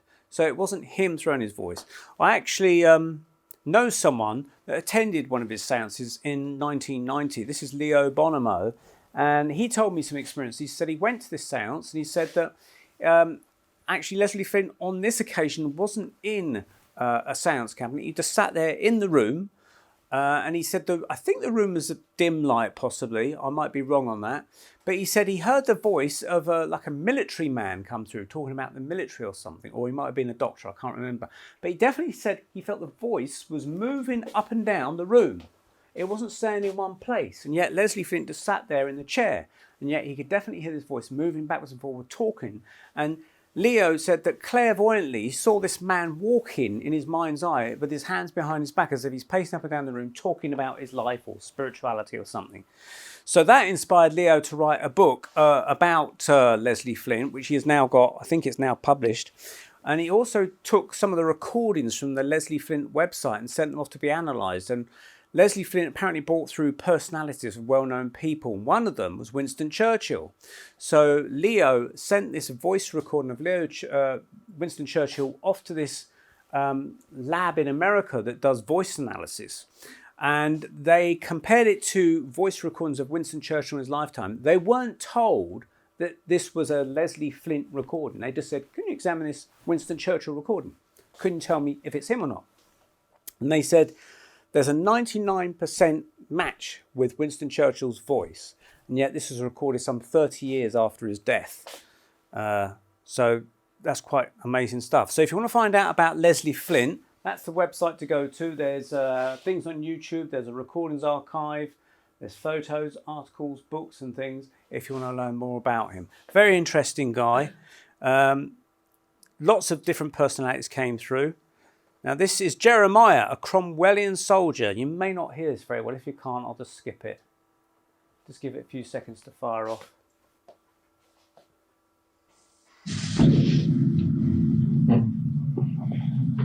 Down here. Yes, good morning, Finn. Good morning to thee. Good morning. Can you speak a little louder? Please. Thou canst not hear We can that now, which I friend. do say unto thee. We Yes, can we now, hear quite friend. well. Yes, friend. Peace be unto thee. Thank you. Thou art not unfamiliar to thee. He's speaking in a very old kind of style of English. I have seen thee. Okay, I'll skip that because it goes on for quite a time. But that's from Jeremiah from the Cromwellian times. Now, this is the voice of Sir Oliver Lodge speaking as he was on Earth, and then you'll hear him speaking through Flynn. Ether and matter, we might begin to understand something more of what life and mind really are. It would be, for most people who listen, This is through the Flint Circle. Inspiration and a great help. But of course we must always come up against this business of identity, proof of identity. And this becomes increasingly difficult for a well-known personality, a well-known person. Okay, so there, but the voice sounds very much like the previous voice. Now, the accusation was it was Leslie Flint doing the whole thing. But the spirit said, what you got to understand is that this is a voice box that they've constructed based on Leslie Flint's own vocal cords. And so everybody here has their own unique voice characteristics and tones and things like that. So when these spirits come through, they actually have to use a one-size-fits-all voice box. They can't bring their own voice boxes back, so they're using something to have to speak into. And so that's why sometimes the voices are accused and do sound similar to each other. But what Leslie Flint said is, he says, ignore the voices, but listen to what they're actually talking about. Now, there was a lady, I read a book where her own partner, her husband had died, and she had gone to a Leslie Flint seance. and she said she heard her partner call her name out, and she recognised his voice, and he said, "This is a most peculiar sensation. I'm having to speak into this gadget or device to try and get my voice heard." So it's interesting, from the other side, there's clues there. They're speaking into some sort of gadget or device on the other side. Now, we would have a microphone here to speak into. Do they have like a microphone over there or something? Or are they sending their thoughts into some device? I don't know, but they seem to be using some apparatus to get their voices heard through this side, which is interesting. Now, this is a guy that we interviewed on the Paranormal Peep Show earlier in the year, Mr. Robert Hulse. He lives in Macclesfield, and he's a UFO experiencer. He's seen lots of UFOs and had experiences of ETs. He's also done investigations into animal mutilations. He's also very spiritual, very nice chap. He's also seen spirit and things like that. Now, he told us some very interesting stories, which I'll relate to you. One night, I mean, his wife's been passed away about 8.5, 9 years now, roughly. But one night, his wife appeared to him in his room. She manifested in his bed. It was in a darkened room, but he said he felt the weight of her body next to him in the bed. And he said he actually felt her legs, run his hands up her body, felt her tummy. He said, without a doubt, even though it was a dark room, I knew it was my wife next to me. And he thought, she's here. But she gradually faded away. So anyway, he was obviously stirred by that experience, and he actually kind of like thought, I'm going to try and investigate this. So he looked into things, and he discovered that the night that she appeared, there was a massive solar flare from the sun. So that's where the sun ejects a load of kind of sun particles, to simplify the term, out into space, and a lot of it hits the Earth. Now, sometimes we see that as the Northern Lights, but it hits our radiation belts, as I talked about yesterday, those that came to my Apollo talk where we talked about the Van Allen radiation belts, and it can cause the Northern Lights and North and South Pole, but because we have radiation belts, it protects us somewhat from these solar flares. But Robert wondered if this kind of, let's go back. Yeah, Robert wondered if the solar flares had anything to do with the fact that this helped his wife manifest. Was there some kind of charged particle energy that maybe gave her an extra bounce, like she surfed in on this kind of thing in some way? So hold that thought, because I'm going to come to that later about solar flares. Now, Robert also told us about a friend of his that's a bus driver that's had some very strange experiences. Now, he won't release the name of his bus driver friend, so I decided to go back through my memory of bus drivers, and I came up with this fella. We all know him, don't we? Go, get that bus out, you know. The irony is that I've got a fondness for Reg Varney of On the Buses, because he also looked like my granddad. And when my granddad was alive, on this plane of reality at least, he used to get mistaken for him. They say, "You're Reg Varney." And he goes, "No, I'm not. I'm from Wales, you know." But yeah, he did look like him. But he also had a very good similar sense of humour. So I'm going to call this guy Reg, after Reg Varney in this story.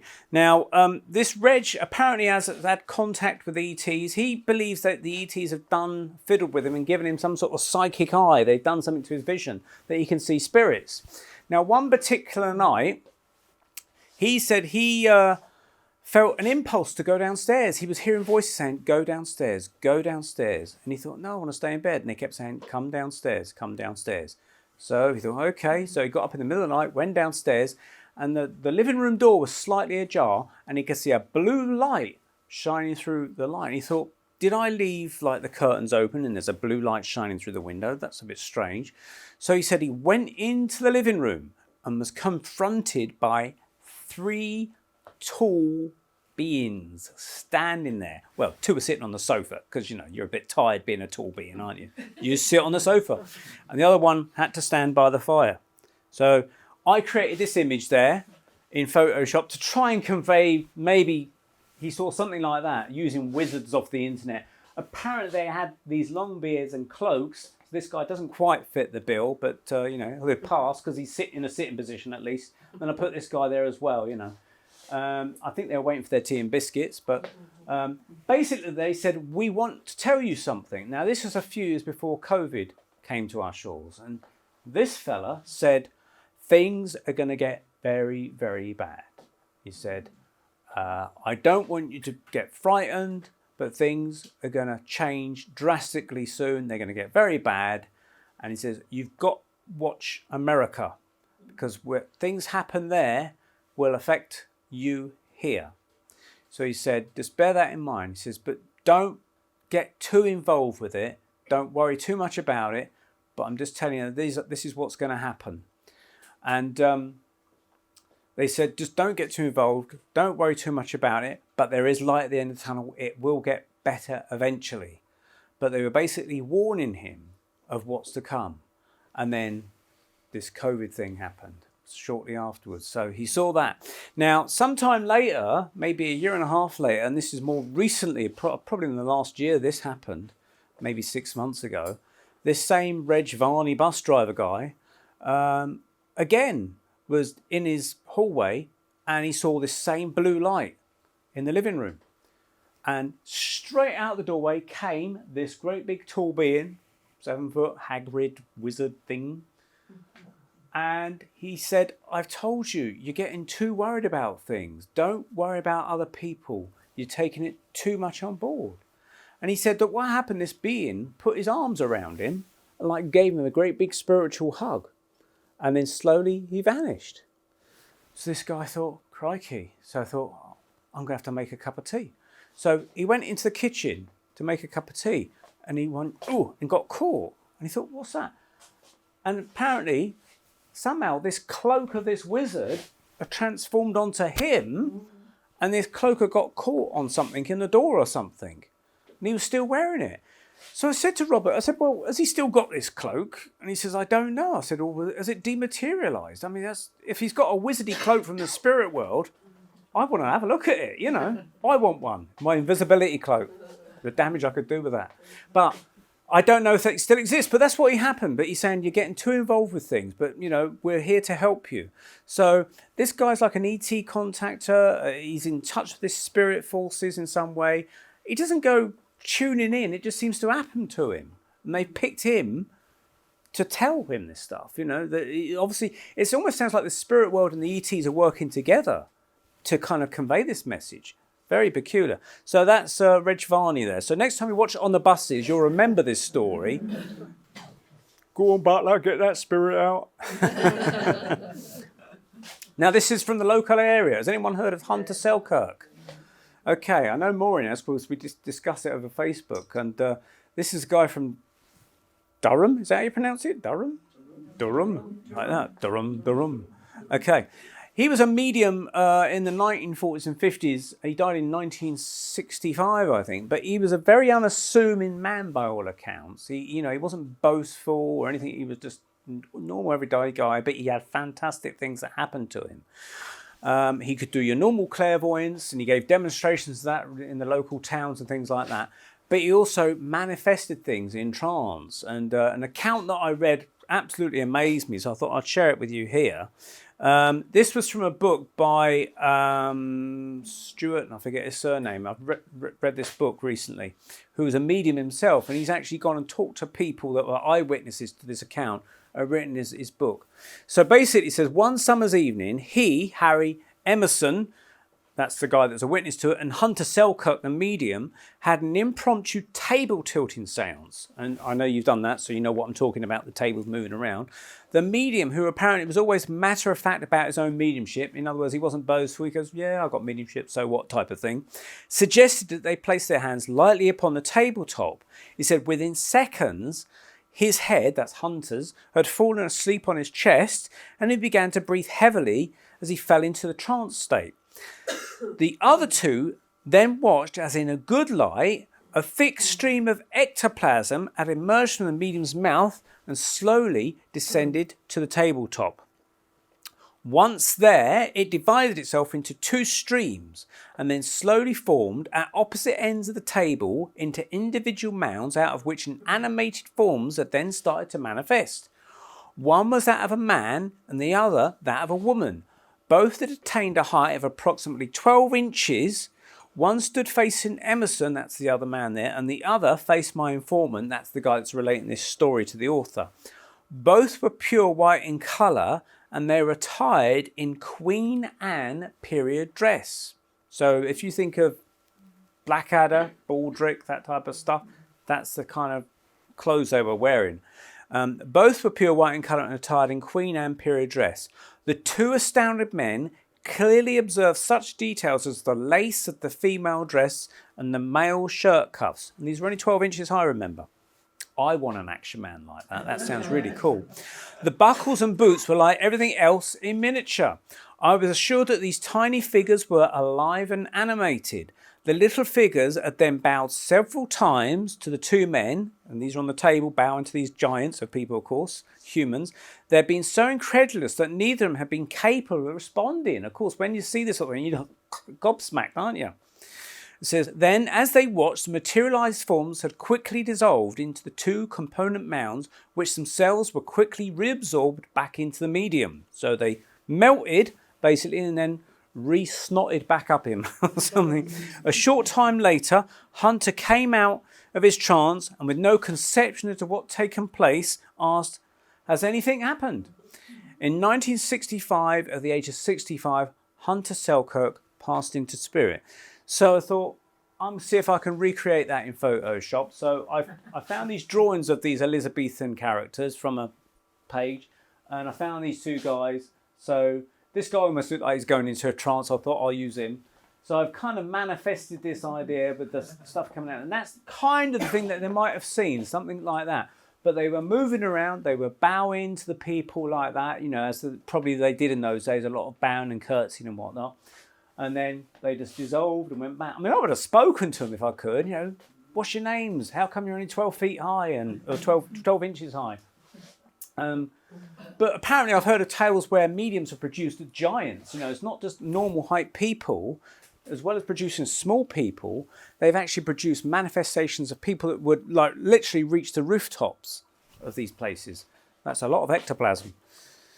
Now this is Wendy Zamet and Victor Zamet. They're based in Australia. He's a lawyer and he's been researching the afterlife. He was originally a skeptic, but he said he's looked into the afterlife so much and been to so many seances that he's now written this website and done a book, which is A Lawyer Presents the Case for the Afterlife. And he basically says there's so much evidence for the afterlife that, you know, if you actually examined it and presented this evidence to a judge, he would have to like rubber stamp it and say, there's so much evidence that I agree that this is the truth.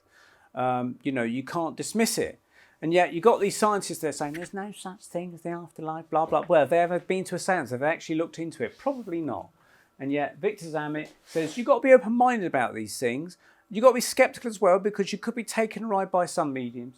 But he's examined different areas of the afterlife, including near-death experiences, out-of-body experiences, end-of-life experiences, deathbed visions in other words, after-death contacts, and mediums who have passed scientific tests. So these are scientists who accept in the afterlife. There's a guy called Dr. Gary Schwartz with a number of other people, and they basically decided that they're writing articles and papers and they're putting their name officially down and saying that they've accepted the afterlife, they've investigated it, they've been open-minded enough to investigate it, and they actually think there's something to it. We'll come back to Gary Schwartz later. Now, this medium is Carmine Mirabelli of Brazil, and he's reputed to be probably the best medium that ever lived, that we know of anyway. He was actually of Italian descent. He was born in 1899 in a small town in Brazil, which is Portuguese speaking. So he grew up speaking kind of a broken version of Italian from his Italian parents, but he also learned Portuguese and spoke a basic version of Portuguese, I guess. But when he went into trance, he could speak in all sorts of weird languages that he had never heard of. He could also write in strange languages, Chinese, and he could write in one language with one hand and another language in the other. He could also be painting with one hand a picture and writing poetry with the other. That's the kind of guy he was, but he also did some weird manifestations. This is him being examined by doctors before a seance. So basically how he started off was that he got a job working in a shoe shop. Simple kind of job. But his colleagues were a bit put off by him. He said he had strange, penetrating blue eyes. And the other thing is that the shoeboxes would follow him around the shop. They would literally float and follow him around the shop. And he'd even go out the shop and a shoebox would follow him down the street. And that freaked the people out, you know. Imagine that, you know. There goes the shoe man with his shoes, you know. Yeah, shoplifting, yes. You don't have to pay for it. And so basically it freaked out the people that were working with him. So they reported him to the authorities and he was taken off to a mental home where he's examined by psychiatrists. And they thought, this guy's not mental, but he's extraordinary, because they started to see things manifest and they saw things levitate and that kind of stuff. And they said, he's not mental. There's something really going on with him. So that got him into the papers, basically. And he started to then do demonstrations of it. And this is where scientists and doctors started to get involved. And eventually the Brazilian government got involved, with the president ordering an inquiry into his abilities. He materialized spirits. And this is where it differs from other mediums who have always done stuff in the dark. He materialized spirits in daylight, which is extraordinary, because we're always told that these spirits can only manifest in the darkness and infrared light and things like that. And that's where it's open to fraud. He was manifesting beings that are levitating in the air, and they come down and descend, and then they've been photographed and they've been examined by doctors. Now, this is a spirit of Giuseppe Parini, who died in 1789. This is our medium here in a trance. This is the manifested spirit. He looks like he's wearing glasses to me, and he's got this dark curly hair. He looks very dark skinned. I'm a bit sort of weirded out by that. This is a doctor who's confirmed that he's a human being. He doesn't seem to be very chatty. Just got his arms folded, you know. Maybe he's waiting for the questions. But I actually thought, well, I'm going to see if I can find photographs of this guy or drawings of this guy, because they obviously didn't have cameras in those days. So that's the drawing of him. I thought, well, he doesn't look anything like that guy. So maybe, you know, he had his hair done before he came back from the spirit world. This one is another one. I thought, no, that was like Jimmy Savile to me. We don't want Jimmy coming back from the spirit world, do we? No. So he doesn't look anything like the manifested spirit we saw. But remember, these were drawings done by artists, and sometimes they never actually saw the people they were drawing. They were copied another drawing that could be inaccurate.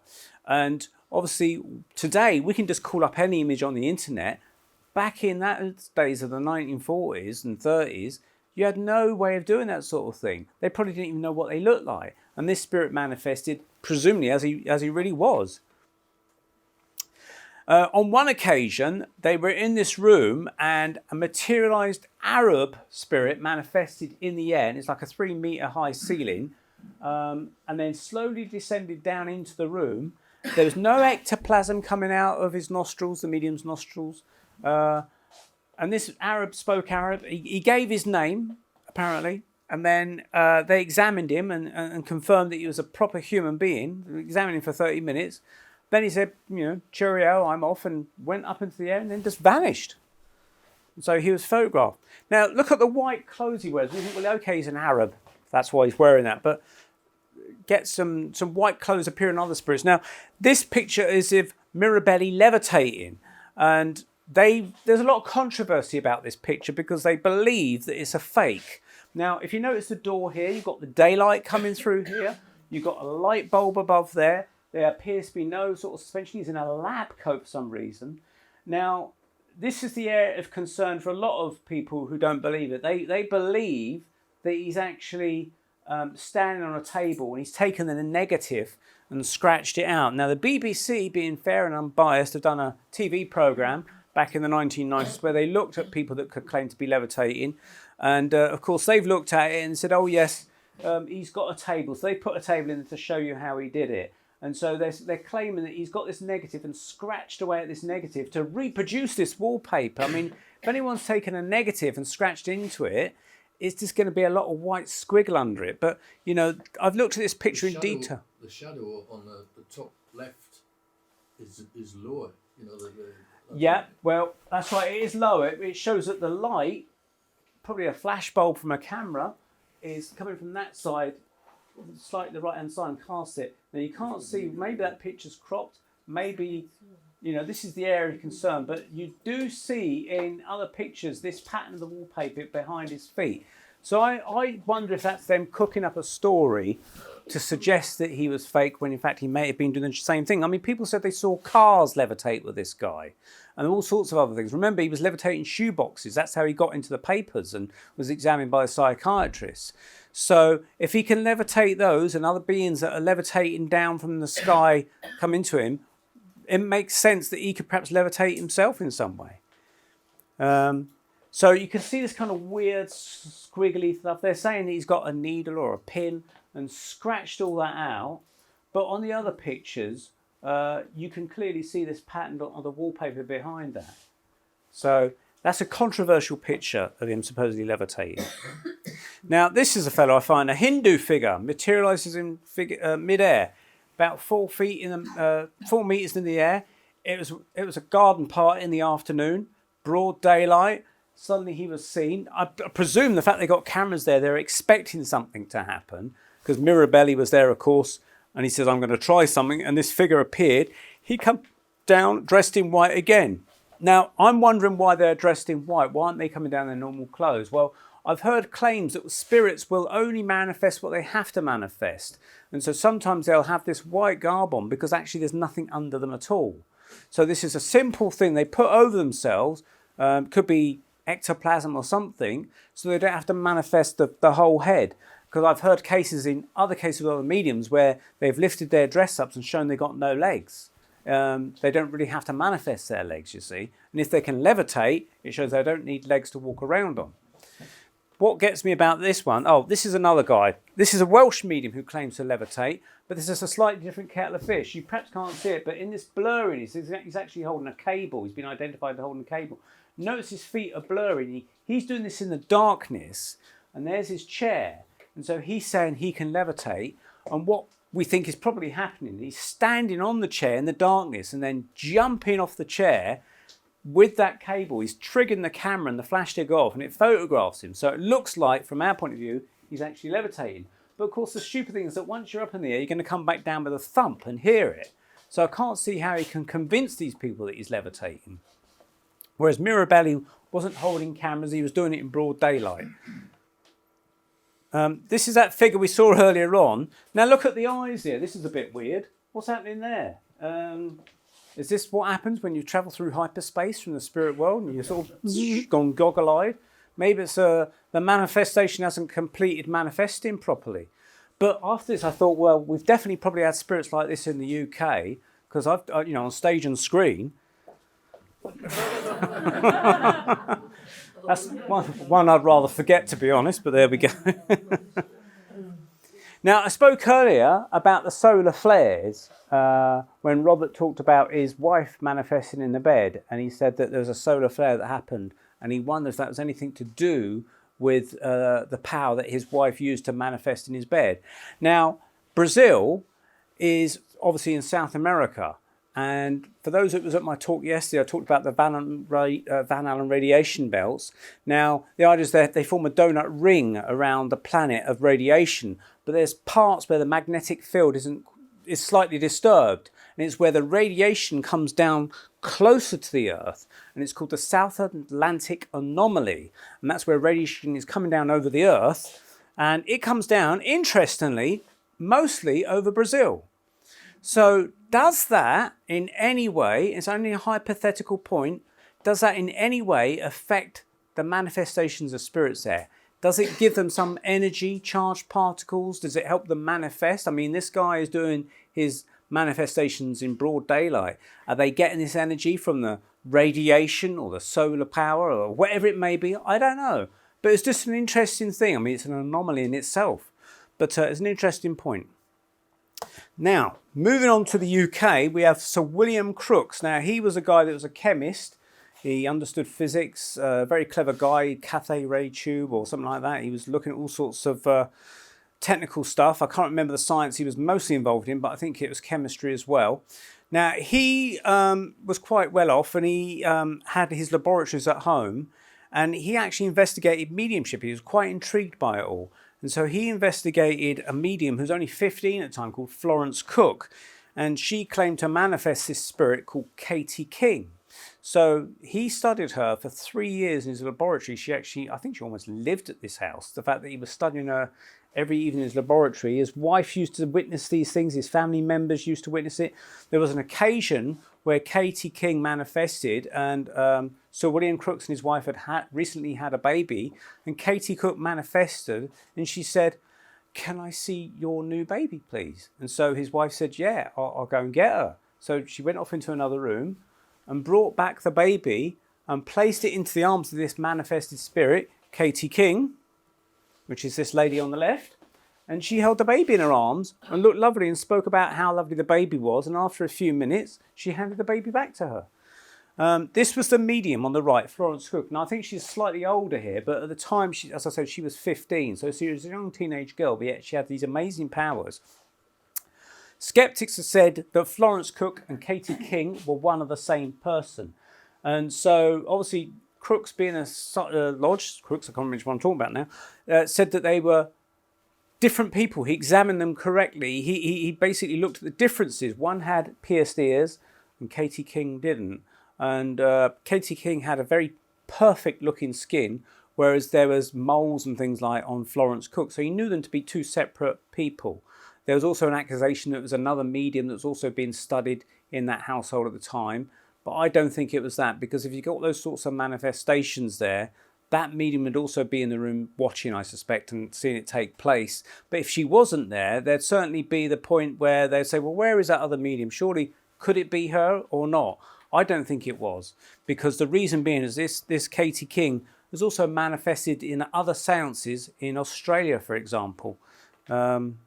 Yeah, this is a close-up of her materialised. Again, like the other poet medium we saw in Brazil materialised, she materialises like that. Now, I presume she can move her arms, but why she's got her arms like that, I don't know. And again, they got these headsets and these headdresses and these white clothes. Is that because they don't want to manifest themselves fully? I have heard that what the spirits do when they manifest in a room, they'll actually sample colours from people's clothing in the seance room. So, for instance, if they want a red dress, they'll look for someone in the room that's got red on their clothes, and they'll take some of that red, and they'll even take a part of the material, and they'll somehow clone it to dress their own clothes. Or, for instance, if they want to have a certain smell, they'll take, say, the smell of the flowers in the room, and they'll clone that smell of the flowers to put around the room as well. So this is her in the Australian seance I spoke about. So here she's got ringlets in her hair. So her hair's grown since the last time we saw her. But again, she's folding her arms. Now, is that someone masquerading as Katie King? Are they copying it? I don't know. But it was claimed to be Katie King in a different seance. Now, Katie King also materialised in someone else's seance through the mediumship of Florence Cook. And the scientist wasn't there. Lodge wasn't there. But they said, Katie, what would happen if we looked at you under normal light? Can we see what would happen? She goes, yeah, by all means. So she stood next to a window and she put her arms out to kind of show her body, and they undrew the curtains, and they said within seconds the body started to dematerialise. The eyes sunk back into the skull sockets, the nose broke away, the jaw kind of dropped off. If you think of Raiders of the Lost Ark, where you got these melting German faces, I think it's probably something like that. And they literally dissolved, and then the bones in her body literally snapped and broke, and she started to sink into the floor and basically just dissolved into the floor in a matter of a few minutes. And one person suggested the reason that these spirits manifest, certainly in the seances where you have the ectoplasm in the darkness and they're in a cupboard in the corner, is that it's a horrible thing to see these spirits form into a person with ectoplasm. So it was suggested that maybe the cover is there so you won't see them manifest, because it'd be too grotesque to see. You know, I think of The Thing, the film The Thing, John Carpenter's Thing. You see that creature turning into a person. It's probably something like that. And so you don't want people chucking up everywhere. So they kind of, they stop that from happening. So William Crookes, I said Oliver Lodge, I get my names muddled up with these people. But there he is standing next to her. And he also had a photograph of himself taken with Florence Cook, the medium, because he wanted photographs to show the different heights. So I think Florence Cook was a couple of inches taller or shorter, I can't remember which way. But that's a picture of him standing next to her to compare to kind of prove that they were two separate people.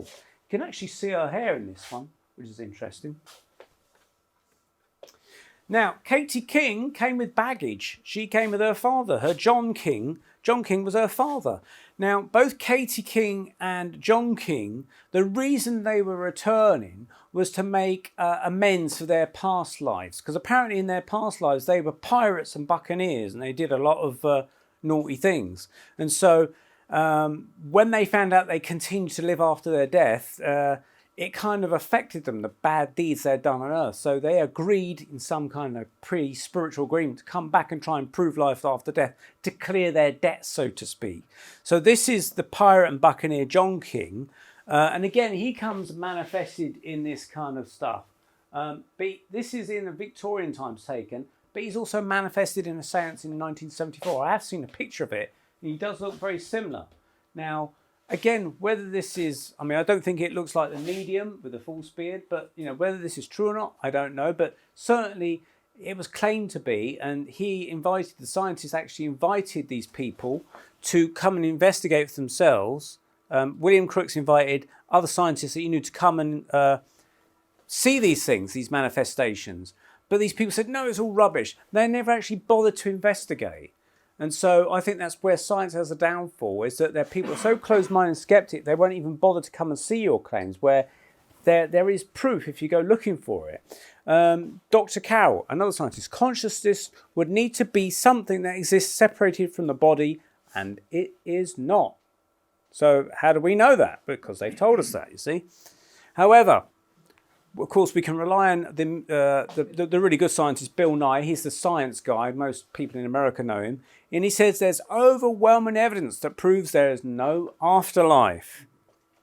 And he said he's going to explain why there's no evidence. That's him there. You might have seen him on TV. You know, anything UFOs? No, they don't exist. Blah, blah, blah. Of course, he goes out researching UFOs. No, he doesn't. Says the jury's still out on whether life after death is real, even though most of the world's religions claim to know the answer. Scientifically, this is wrong. Scientifically, there is very little evidence of the human spirit living outside of the human body. Well, I think that's rubbish. And yet, some people claim to have caught a glimpse of the afterlife, having gone through so-called near-death experiences. Whoops, I think I've gone too far there. And this is Bill Nye saying, now, here's the evidence for why I don't believe in the afterlife. This is his evidence, which he's obviously gone into great depths of research. He says, Mr. Nye went on to say it would be terrific if he could carry on living in the same physical state he was when he was 23 years old. But this is not the case, as the body ages and loses its capabilities with time. And so watching ourselves die, to me, Bill Nye, is overwhelming evidence that there's no life after death. There's certainly no, and it doesn't seem to be any reason to think that when you die, you go back to your optimum age, at your optimum athletic ability, and your optimum intellectual sharpness. Mr. Nye added, evolution, if it were an entity, doesn't really care about you, man. You had your kids, your genes are passed on, and you expire. You use your faculties as you run out of steam, and that's just how it is. That's not evidence. That's just his opinion. You know, it's like he hasn't researched it, and yet people listen to him. But one person that does look into it is this guy I mentioned earlier, scientist Dr. Gary Schwartz. Now, he's doing lots of tests with mediums. His own mother's returned from beyond the grave and given him evidence, and other people have given him really interesting evidence. And he uses all the scientific knowledge and abilities to kind of test it out. He's the author of The Sacred Promise. It's worth getting that book if you're interested to take that further. Very interesting stories in there. He says, when you can discover and prove this to the world, that life after death exists, it would end the fear of death, it would increase motivation for caring and compassion, and it'd be major opportunities for the legal system, justice for all, for wills of intellectual property. In other words, you can contact the afterlife and they can say, oh, I left my house to so-and-so, or whatever like that. It'd improve education and console, and it'd be for entertainment. Now, that sounds great, but I think there's a bit of a thing going on here. I've got to keep an eye on the time. I've got to get out of here, haven't we? I better end this. I think that it's not going to be a balanced world if you can prove life after death. Yeah. it'd be a major problem because there's people that don't want you to know about it. You know, think of all these people that are bumped off by governments and things like that. And then you've got these people that come back from the afterlife and talk about it. They won't want you to know about it. So I think there's a clamp down on this information. But Gary Schwartz is going ahead and developing something like the soul phone with other people where you'll be able to contact the afterlife using something like a mobile phone. So that's the Soul Phone Foundation if you want to find out more about it. I'll just whiz through this a little bit. Thank you very much indeed. If you want to email me, there's my email address there. You can photograph that. Thank you very, very much indeed for your time and patience and appreciate your audience. Okay, cheers. Thank you, everybody. Neil. It was cool. Oh, somebody's coming. Another present. Another present. Delighted to give presents. Oh, wow. It's a Truth Seeker. Look at that. Look at that. A Truth Seekers Northeast t-shirt. I've already got the cap. I'm going to have a full uniform now. Thank you very much. Thank you very much. Listen, thank you so And much. yeah, we'll do the raffle as well. Yeah, the raffle. We'll do the raffle quickly.